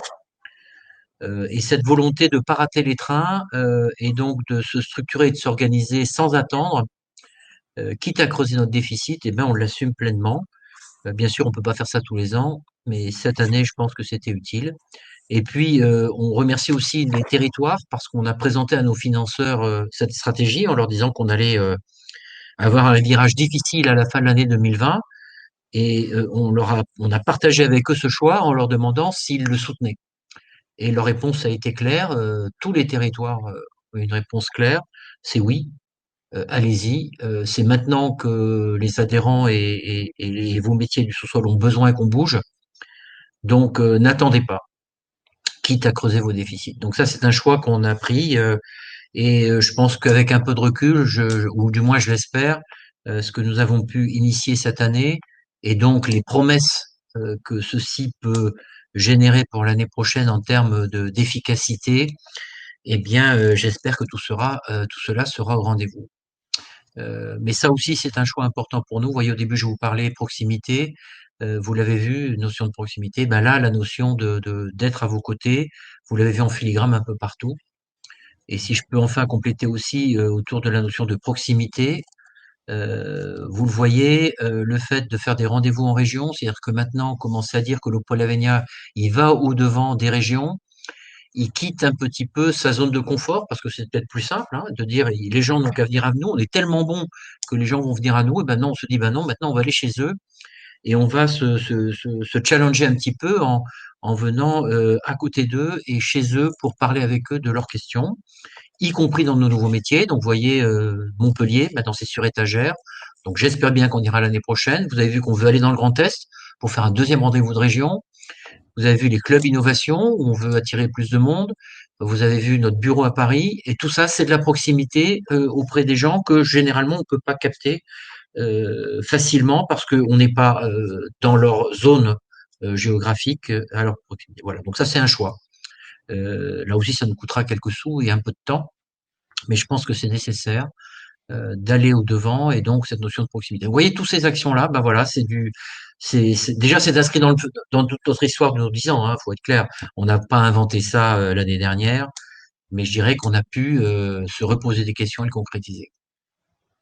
Alors je sais pas, je peux continuer à vous discuter un peu de notre stratégie du pôle, mais je pense que ce serait mieux de pouvoir répondre à des questions ou partager des commentaires ou des réactions s'il y en a. Puis s'il n'y en a pas, c'est qu'on est très très bon. Je vois que François Bayrou est en train d'écrire sur le chat, ce qui m'interpelle quelque peu, ma foi. Ah bon, aïe. Pourquoi pas? Pourquoi pas, après tout. Il a très bien pu rester. Ah ben il a gardé le chat en ligne quelque part, il doit s'embêter dans sa prochaine réunion, peut-être, je ne sais pas. Donc je relais son message. Bravo, un pôle de pionniers dans l'esprit du territoire. Voilà.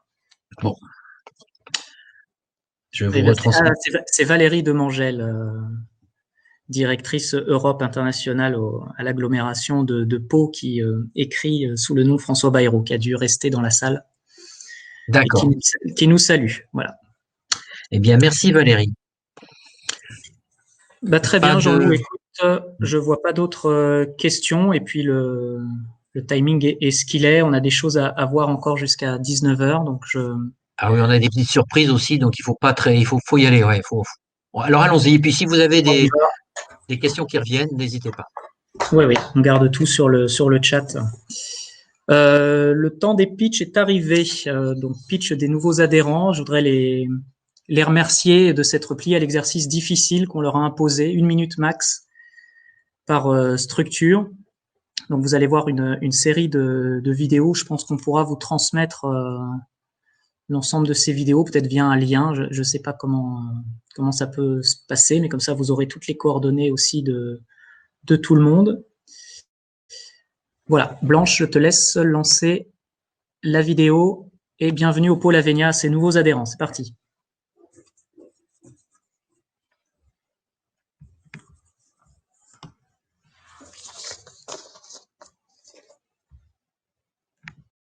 Pour répondre aux besoins des industriels, la fabrication additive a clairement évolué. Au-delà du prototypage, ils veulent des pièces à la fois fonctionnelles, durables et répondant à un cahier des charges précis. Il peut s'agir de propriétés mécaniques, magnétiques, électriques, d'allègement, d'étanchéité, mais également de résistance au feu, à la fumée, à l'humidité. De nombreux matériaux de performance ont vu le jour. Il peut s'agir de matériaux organiques, comme les polymères ou les composites, ou inorganiques, comme les métaux et les céramiques. Le problème posé, c'est que peu d'entre eux sont imprimables en réalité. Grâce à la triple expertise de 4D Pioneers, en matériaux, procédés, mais également logiciels de conception, nous rendons imprimables les matériaux les plus innovants, les plus performants, mais également les plus durables pour le bénéfice de nos clients. Nous avons nos propres équipes de recherche et nous appuyons également sur un board scientifique de 10 experts internationaux spécialisés dans la chimie, la mécanique, le comportement des matériaux, mais également la robotique et les procédés. Nous sommes à votre écoute pour relever les défis industriels de demain grâce à l'impression 3D. Merci. Bonjour, je suis Benjamin Hilly, directeur commercial de 3PL Énergie, société de conseil en supply chain basée aux Émirats Arabes Unis. Je vous parle actuellement d'Abu Dhabi, où nous effectuons une mission aux côtés de KPMG pour l'optimisation de toute la partie entreposage et stock pour toutes les sociétés de ADNOC, la compagnie nationale.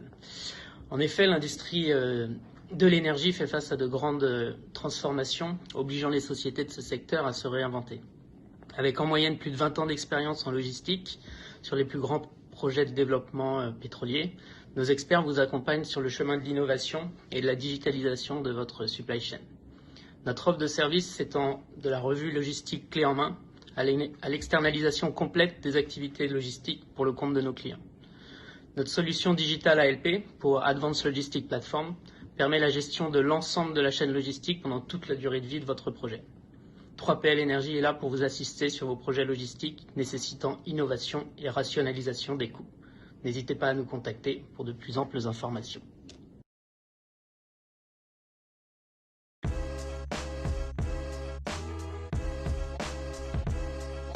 Depuis notre création en 2006, Aquila Data Enabler est devenu un acteur majeur de l'intelligence artificielle. Notre objectif, c'est d'aider nos clients à exploiter leur gisement de données et à les transformer en valeur grâce au développement d'algorithmiques d'intelligence artificielle taillés sur mesure. Et depuis 3 ans, notre laboratoire R&D alimente nos socles algorithmiques sur de la computer vision, la NLP et les time series. Et ce sont ces socles qui constituent la base pour développer des solutions répondant aux besoins de nos clients, tout en intégrant la composante métier de nos docteurs. Ainsi, un de nos principaux défis est de réaliser des modèles hybrides qui permettent de créer une symbiose entre modèle IA et modèle physique. En effet, ces deux approches sont complémentaires. Un modèle physique permet de générer des expérimentations et des données grâce à des lois que l'on connaît. Un modèle IA, lui, permet d'intégrer des données quand la complexité est grande. Ainsi, en créant un modèle hybride, on a un modèle qui est robuste, interprétable, car satisfait les lois physiques, et généralisable, car intègre des données quand la situation devient de plus en plus complexe.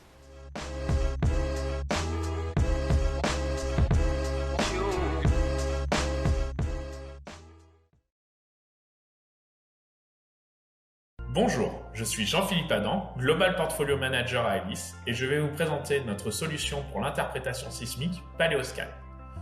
Paleoscan est un logiciel d'interprétation sismique avec une technologie brevetée full volume, contrairement aux approches traditionnelles horizon par horizon, qui permettent de scanner très rapidement la subsurface. Nous avons aussi, en parallèle de ça, d'autres technologies innovantes, telles que l'extraction automatique de files qui permet de caractériser l'aspect structural d'un volume, ou bien la création de modèles statiques géocellulaires qui permettent, en exportant, de poursuivre le workflow vers des simulateurs réservoirs par exemple. Grâce à nos technologies, nos clients peuvent, en fonction de leurs besoins, caractériser la subsurface, que ce soit dans le oil and gas ou bien dans d'autres domaines tels que la géothermie ou le stockage de CO2. Nous proposons aussi tout un panel de services tels que le consulting et le training en interprétation sismique. Merci de votre attention.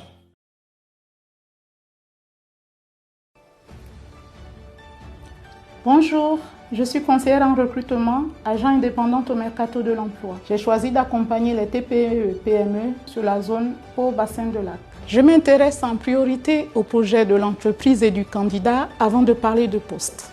Le Mercato de l'emploi met à ma disposition des outils digitaux innovants et une équipe d'experts en support. Je suis votre partenaire recrutement, spécialiste des contrats longs sur tout type de CSP. Je vous accompagne dans l'embauche de vos talents en CDD et CDI. Je vous offre un service de proximité adapté à vos attentes. Ma présence sur le terrain me permet de mieux comprendre les enjeux de performance de l'entreprise et de découvrir son environnement de travail. Avec l'offre Conseil CV, les candidats bénéficient d'un accompagnement personnalisé qui les aide à se réapproprier les compétences et savoir-être développés tout au long de leur parcours et en lien avec leur projet. Cette approche aboutit à un changement de posture du candidat. Il peut ainsi mieux s'identifier à la vision de l'entreprise et s'y projeter dans la durée. À bientôt. Bonjour, je m'appelle Sébastien Boutaro. Je suis entrepreneur chez Géo3 Conseil avec une expérience de plus de 15 ans reconnue dans les géosciences et l'oil and gas. La géothermie est en passe de devenir un acteur majeur de la transition énergétique qui pourrait représenter plus de 10% de l'énergie électrique produite en France en 2025. La géomécanique, quant à elle, participe à la conception des puits et à l'élaboration des bonnes pratiques de forage à suivre lors de l'occurrence d'événements majeurs, afin de réduire à court et long terme les risques et les périodes non productives, dans l'intention d'optimiser les coûts opérationnels. En 2019, les coûts liés aux états de forage par non-anticipation sont élevés à plus de 28 milliards de dollars pour la seule société BP, plusieurs millions pour Fort-Roche, avec à la clé l'arrêt total de son site en Alsace, sans compter l'impact environnemental. C'est pourquoi Géo3 Conseil propose aux opérateurs et aux maîtres d'ouvrage de la géothermie profonde et de l'oil and gas qui souhaitent conserver leur image de marque et leur licence d'exploitation, d'intégrer la géomécanique dans la réussite de leur programme d'exploration et de développement, afin de forêts durables, de forêts éco-responsables. Saviez-vous que le stockage souterrain est un sésame de la transition énergétique ? Par exemple, d'ici à 2050, en accord avec les objectifs de limitation du réchauffement climatique, nous allons multiplier par 100 nos capacités planétaires de stockage souterrain de CO2. C'est l'équivalent de 1 milliard de piscines olympiques à remplir chaque année. Alors vous vous en doutez, un site de stockage souterrain nécessite d'être sûr et de surveiller qu'il n'y a pas de fuite. Toujours mieux sécurisé est l'impératif des opérateurs industriels pour prévenir tout risque de catastrophe écologique. À Geolinks, avec le concours du CNRS, nous développons une solution innovante, à faible coût, et qui va au-delà en matière de surveillance des stockages souterrains, en permettant une détection des fuites sur une très large zone. Les premiers résultats sont prometteurs. Avec 2 industriels clés du secteur, nous réalisons un démonstrateur grandeur nature à partir de janvier 2021. Aussi, pour passer en phase commerciale dès 2022, nous recherchons des partenaires prêts à nous accompagner. Alors rejoignez-nous.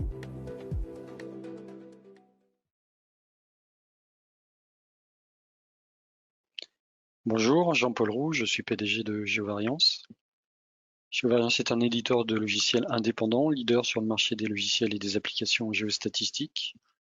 Nous avons un partenariat historique avec le Centre de géostatistique de l'École des mines de Paris, là où la géostatistique est née dans les années 60. Nous avons 35 années d'expérience en géostatistique et développement logiciel avec une équipe de plus de 40 experts techniques, ingénieurs d'études et développeurs logiciels.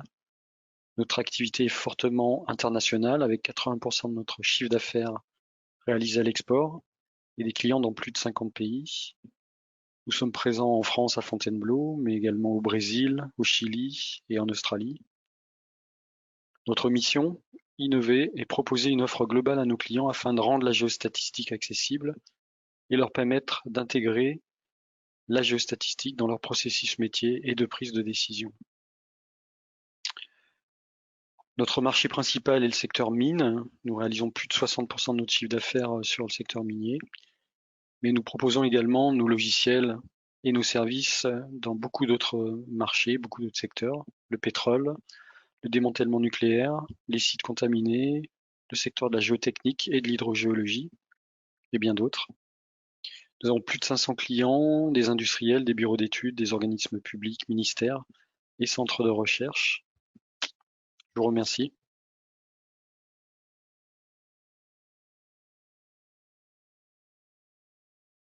La société Alias Technologies est une société basée à Grenoble qui regroupe 10 personnes. Nous réalisons des solutions logicielles autour de la problématique de la collecte de données sur site, de leur traitement, de calculs plus évolués ainsi que de leur analyse.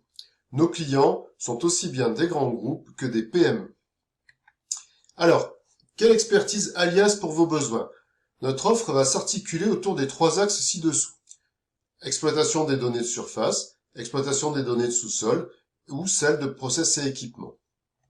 Sur ce slide, nous avons identifié des types de projets qui pourraient vous intéresser, que ce soit du suivi de pollution onshore, offshore, du monitoring de niveau de nappe phréatique ou du monitoring d'organes de production et d'outils de forage.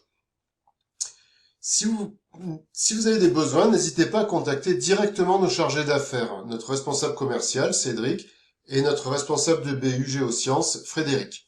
Je vous remercie.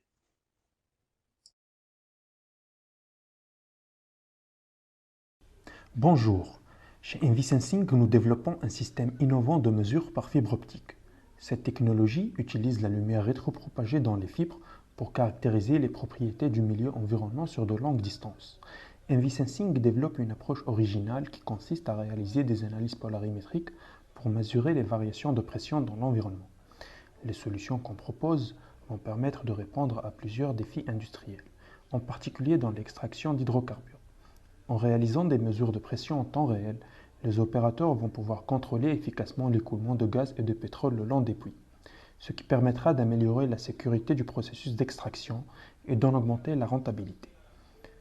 Merci pour votre écoute et un grand merci à nos partenaires académiques qui croient en notre projet depuis le début.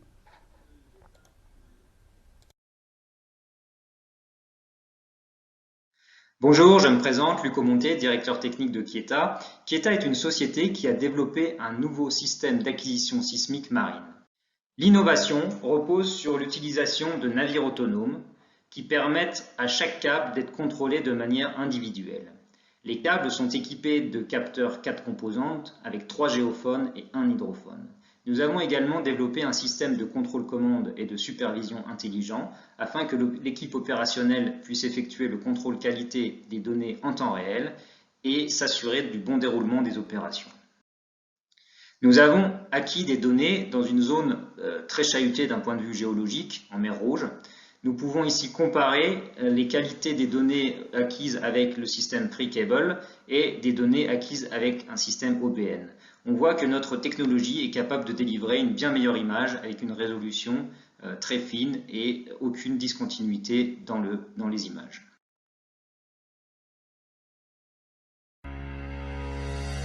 Nous vivons une époque formidable.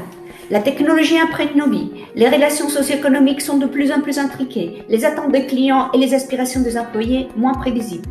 L'USPAL vous invite à vous concentrer sur l'humain par le développement d'une vraie conscience organisationnelle, alignant rentabilité et valeur au travail, pour prendre des décisions dans des environnements impliquant des acteurs multiples et hétérogènes.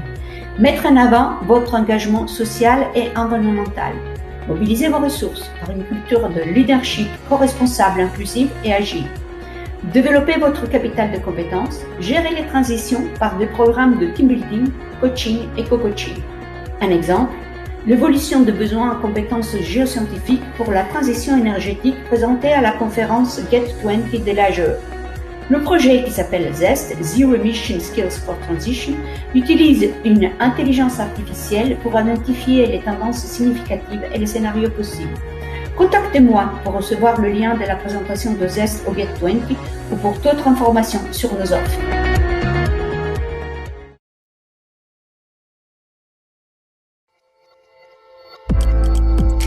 MP Data, c'est une société de conseil spécialisée dans l'acquisition, le traitement et la valorisation de vos données.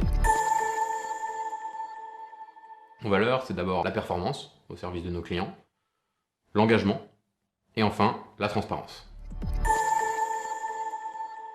4 clients, pour vous donner une idée des industriels avec qui on travaille, ça va être Total, ArcelorMittal, Michelin ou encore Airbus. Nos consultants, ce sont des ingénieurs grandes écoles, en général X, Mines, Supaéro, Centrale Paris par exemple, qui sont des spécialistes du traitement de la donnée au sens large, mais qui sont surtout et avant tout généralistes pour être capables de s'adapter à tous les métiers de nos clients.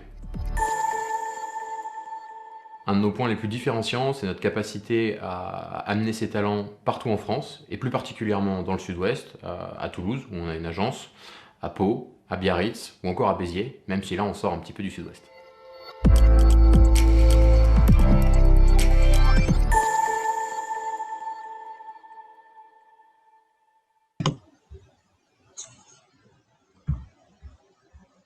Bonjour, je m'appelle Sidonie Révillon, je suis géochimiste, je suis titulaire d'un doctorat en sciences de la Terre et j'ai 20 ans d'expérience en laboratoire de recherche académique.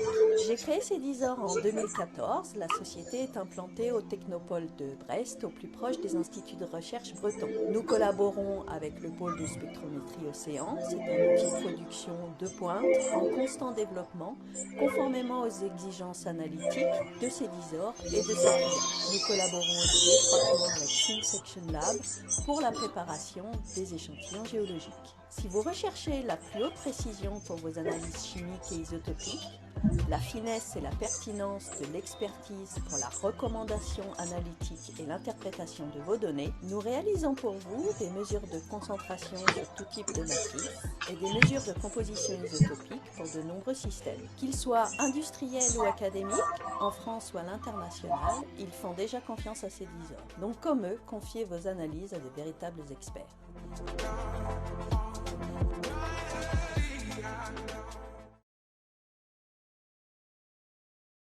Je suis Mathieu Baquin, président de Selfhelp. Au moment où je vous parle, 95 000 petites entreprises françaises passent à côté des aides fiscales à l'innovation. Le CIR, le statut de jeune entreprise innovante et surtout le méconnu crédit d'impôt innovation. Sachant que ces aides représentent en moyenne 40 000 € de trésorerie pour une TPE, il est temps d'agir. Avec notre plateforme Selfhelp Innov, nous vous offrons le test d'éligibilité. Et si le résultat est concluant, nous proposons un accompagnement digital aujourd'hui adopté par 300 TPE-PME qui mixe d'un côté démarche en ligne et de l'autre conseil par notre équipe de 10 experts. Notre modèle économique est simple. Parce que nous partageons le travail, nous divisons les coûts par 3 par rapport à un cabinet conseil traditionnel. Alors n'hésitez pas, venez faire le test et c'est promis, il n'est pas douloureux et vous pourriez même soigner votre trésorerie.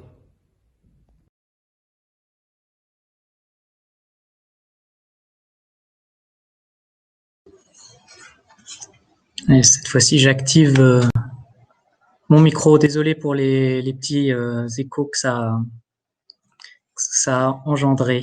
Bon, c'était super, hein. Vous avez vu là un bel exemple de la diversité au sein du pôle Avenia. Donc vraiment un grand merci à ces nouveaux adhérents et j'ai vu passer l'info comme quoi on va vous envoyer effectivement un lien vers ces vidéos. C'était top.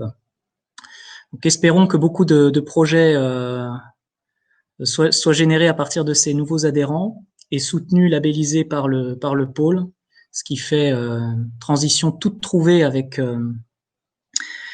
nos adhérents qui vont vous parler de projets que nous avons soutenus cette année. Je vois qu'Anthony est avec nous. Alors Anthony Ranchou-Péruse est maître de conférence à l'IPREM, laboratoire de l'Université de Pau. Université de Pau qui est au conseil d'administration et au bureau du pôle Avenia via Pierre Césac que je salue et qui va nous parler du projet Orion. Anthony, c'est à vous. Je suis en train d'essayer de... Est-ce que vous voyez ma présentation? Ça marche? Oui. Ok, donc merci. Donc effectivement, je m'appelle Anthony Ranchou-Péruse. Alors je sais pas, depuis quelques temps, j'entends parler d'une surprise. Je sais pas si je fais partie des surprises, hein. En tout cas, je suis avec vous ce soir. Ça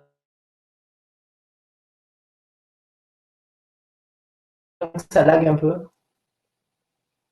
Allô? Alors moi j'ai perdu Anthony, mais est-ce que ça vient de chez moi? Non, on l'a perdu, tout le monde l'a perdu là. Tout le monde l'a perdu. Oui, je crois que je m'étais perdu aussi. Eh bien, on vient de vous retrouver. Bon, mais très bien. Donc, je travaille au sein de l'IPREM à l'université de Pau et des Pays d'Adour. Et donc, en juillet 2020, le projet Orion a été accepté dans le cadre de l'appel à projet chaire industrielle de l'ANR.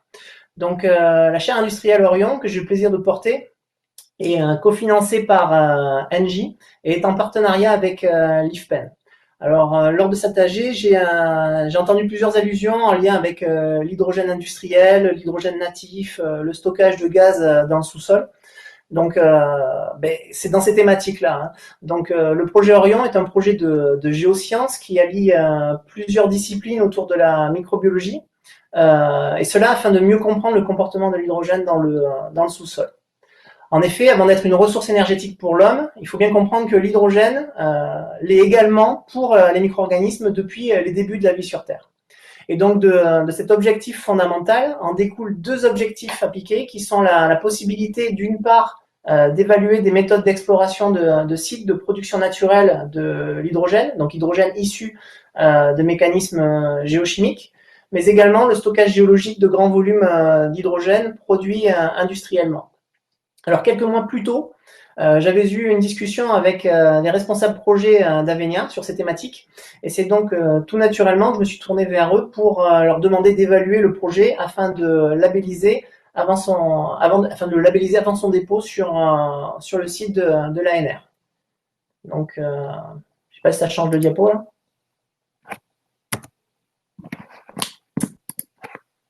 Hop là, ouais. Lors des 4 années que doit durer la chaire Orion, nous caractériserons les interactions biogéochimiques de l'hydrogène dans le sous-sol, et cela afin de développer des outils de modélisation permettant la gestion des sites de stockage en système poreux, d'identifier la localisation de sites d'émission à partir des indices de surface et d'estimer l'importance de la ressource profonde. Nous appuyons sur l'expertise reconnue, originale et complémentaire des différents partenaires impliqués. Nous prévoyons d'appliquer une démarche pluridisciplinaire autour de campagnes de terrain, d'expériences en laboratoire et de simulations numériques, entre autres choses. Et l'une des plus-values du projet est la possibilité d'accéder et de travailler sur un site d'études permettant pour la première fois une action de recherche coordonnée. Alors, les 3 partenaires ont un passé de collaboration et ont tous à cœur les thématiques portées par la chaire.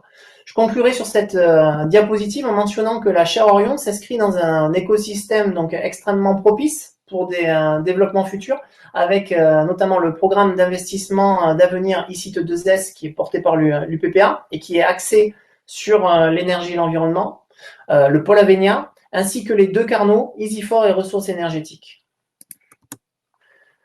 Alors pour finir, je vais vous présenter quelques chiffres. Hein. C'est la première chaire industrielle ANR portée par l'UPPA.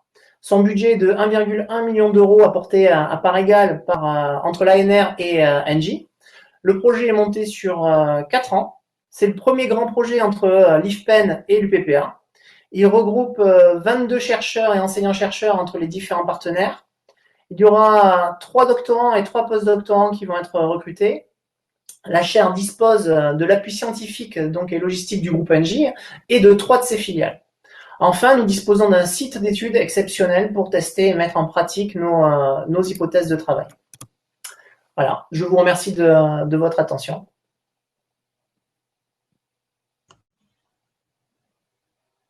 Merci beaucoup, Anthony. 3 minutes. Il y a une question. Parfait, le timing. Il y a une question. Ah, il est parti, Anthony? Il est parti. Bon, il pourra répondre, je pense, sur le chat à Marc, qui lui pose une question. Non, il est de retour, Anthony. Non, il est parti. C'est Thibaut qui est là, avec nous. Thibaut Crabel, de Flodim, co-gérant de l'entreprise, et qui va nous parler aussi de son projet que nous avons soutenu cette année. Thibaut, c'est à vous, vous pouvez activer votre micro et moi je vais désactiver le mien. Hop là, ça devrait être bon là, vous m'entendez? J'imagine que oui. C'est bon. Ok, super. Et la présentation, c'est bon?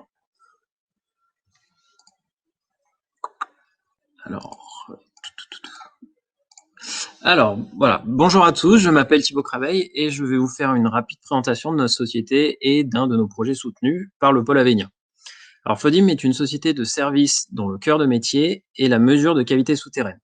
Alors, nous intervenons pour deux types de clients industriels, qui sont les industriels qui construisent et exploitent des cavités souterraines pour y stocker soit des hydrocarbures liquides ou gazeux, et dans un futur proche, on l'espère, de l'hydrogène.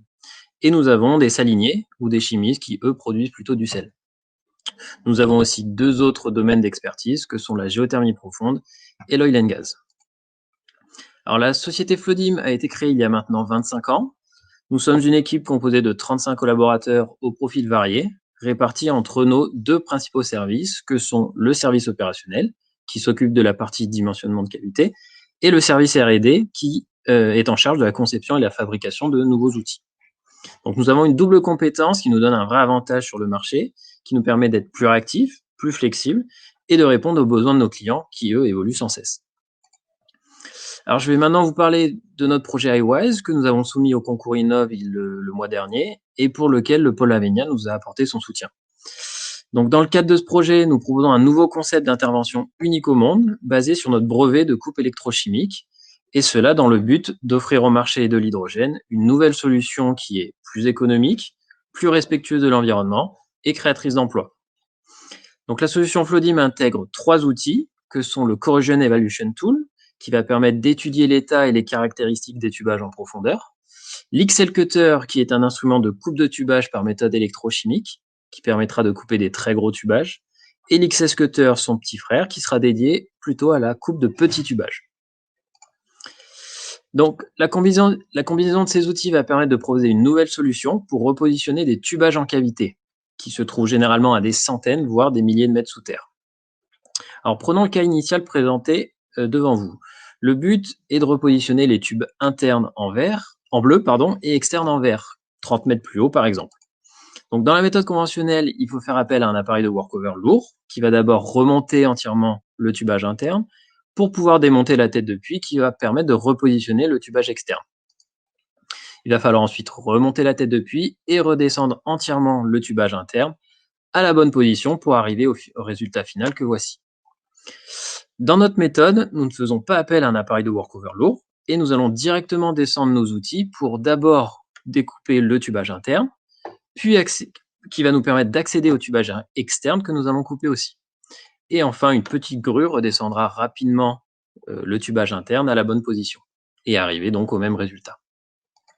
Donc notre méthode iWise prend donc beaucoup moins de temps, 5 jours contre 20 en temps normal, et bien plus économique et beaucoup plus écologique vu qu'on ne fait pas appel aux appareils de workover lourds qui sont chers et polluants. Voilà un des nombreux challenges sur lesquels travaille Flodim en ce moment et pour lesquels nous remercions encore le Pôle Avénia pour sa réactivité et son soutien. Merci pour votre attention. Merci Thibaut. Merci beaucoup d'avoir respecté le timing. C'est bon, ça n'a pas trop dépassé. Non, c'est très bien. Pas de questions, donc on enchaîne avec Habib Al-Khatib de Spotlight. Bonjour. Tout nouveau membre de notre conseil d'administration depuis le printemps dernier et CEO de Spotlight. Salut Habib et je te laisse nous présenter ton projet. Avec grand plaisir, merci à vous. Est-ce que vous voyez mon écran? On voit l'écran et on t'entend bien, je m'efface. Bon. Eh bien, c'est parfait. Je suis désolé pour la vidéo, mais je vous évite la vidéo que je fais depuis ma voiture à l'arrêt sur un parking de station-service pour éviter les choses. Je suis de retour de Cercelles-Nantes. Alors, concrètement et en 3 minutes, je vais vous présenter un projet iNov aussi, mais que nous avons obtenu et qui a été soutenu par le Pôle Avénia, qui s'appelle le projet Groot et qui fait suite à notre projet iLab. Donc, iLab visait à démontrer scientifiquement que c'était possible l'innovation que portait Spotlight et Groot, ce projet-là, vise l'industrialisation de cette solution. Concrètement, et François Bayrou l'a dit tout à l'heure, l'objectif derrière Groot, il y a un objectif plus noble que beaucoup d'adhérents du pôle ont, qui est de positionner le sous-sol au cœur de la transition énergétique. Et concrètement, dans notre cas, servir 2 objectifs. D'une part, fournir au monde l'énergie dont il a besoin pour son développement et pour sortir, par exemple, les 840 millions de personnes dans l'extrême pauvreté, et d'autre part, limiter le réchauffement climatique sous les 2 degrés et éviter ainsi, selon les prévisions de l'IEA, 143 millions de réfugiés climatiques d'ici 2035. Ces 2 objectifs sont a priori en conflit, et pour les réconcilier, le sous-sol est une des solutions. Comment ? D'une part, en optimisant la production des réserves déjà exploitées d'hydrocarbures, et d'autre part, et ça a été mentionné, grâce au stockage massif de CO2 souterrain. La seconde solution consiste à développer les énergies vertes de sous-sol, dont l'énergie géothermique moyenne et profonde paraît la plus naturelle pour nos solutions. Le problème, c'est que le sous-sol, il est invisible et donc par nature imprévisible. Et pour le maîtriser, il va falloir maîtriser sa dynamique. Ce que l'on fait à Spotlight, c'est du théâtre, c'est-à-dire focaliser la détection sur des points clés de la scène, en l'occurrence un réservoir, de manière à comprendre le scénario de sa dynamique.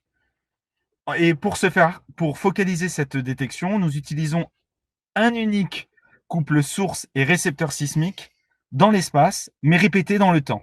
Exactement comme ce que vous pouvez voir ici.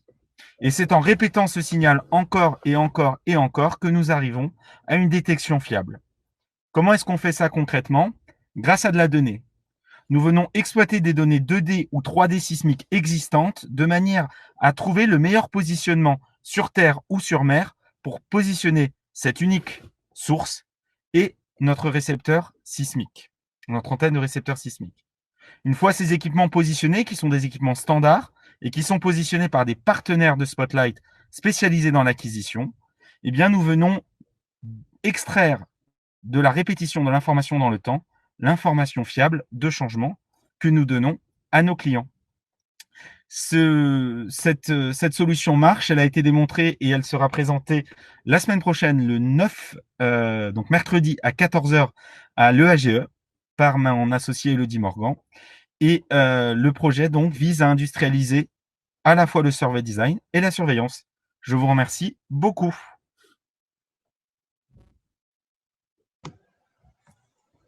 Merci Habib. De rien. Assuré malgré les conditions. J'ai eu une réunion à Nantes et il fallait que je sois à Nantes aujourd'hui. Donc voilà. Donc, sur le une réunion avec Cercel qui, je l'espère, va adhérer au pôle très prochainement. Voilà, c'est très naturel. Ça serait naturel. Une réunion avec Cercel, effectivement. Ok. Merci beaucoup. Merci pour ces présentations de projets. Il est 18h54. On est au top sur le timing. Et juste avant de se dire au revoir, on a une petite surprise à vous montrer. Benjamin, notre étudiant en alternance, a préparé un petit film sur le pôle Avenia en l'honneur de ses 10 ans et qu'on se propose de partager avec vous avant de se dire au revoir. C'est parti.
Voilà, bon, toujours un petit peu difficile de reprendre la parole après un film. En tout cas, merci à vous d'être resté jusqu'au bout. On se quitte, il est 18h57. On se dit à très très bientôt et vive le collectif.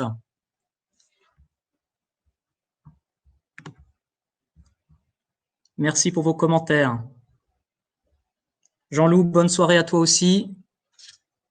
Eh bien, au revoir à tous. Et puis, écoutez, je crois qu'on peut être fiers de ces 10 années passées ensemble pour la plupart d'entre vous, ces années de confiance dans des moments bons et des moments plus difficiles. Cette année a été une année difficile. Je ne sais pas le souvenir que vous garderez de cette AG, mais je crois que c'est une AG qui se tourne résolument vers l'avenir. Il y a plein de projets, il y a plein d'idées. Notre univers n'est pas si morose que ça. On parle de géothermie, basse température, haute température, de CO2, de lithium. On parle d'ouverture vers de nouveaux métiers et même dans le domaine de l'eau, où maintenant le pôle est présent dans l'hydrogéologie. Il y a des grandes perspectives parce que l'eau sera un des grands challenges de demain aussi. Et demain, le CO2 pourra finir que sur le CO2. Soyons clairs, la neutralité carbone dont on parle, elle passera par le stockage. Il n'y aura pas d'autre solution. À terre, bien sûr, mais aussi en mer. Ce qui veut dire que toutes les innovations que vous avez vues aujourd'hui, ce potentiel technologique qu'on a tous et qui ne demande qu'à être partagé est un atout pour nos métiers sur lequel il faut absolument s'appuyer pour aller de l'avant et nous construire des nouveaux marchés. Donc, merci à vous d'être à nos côtés.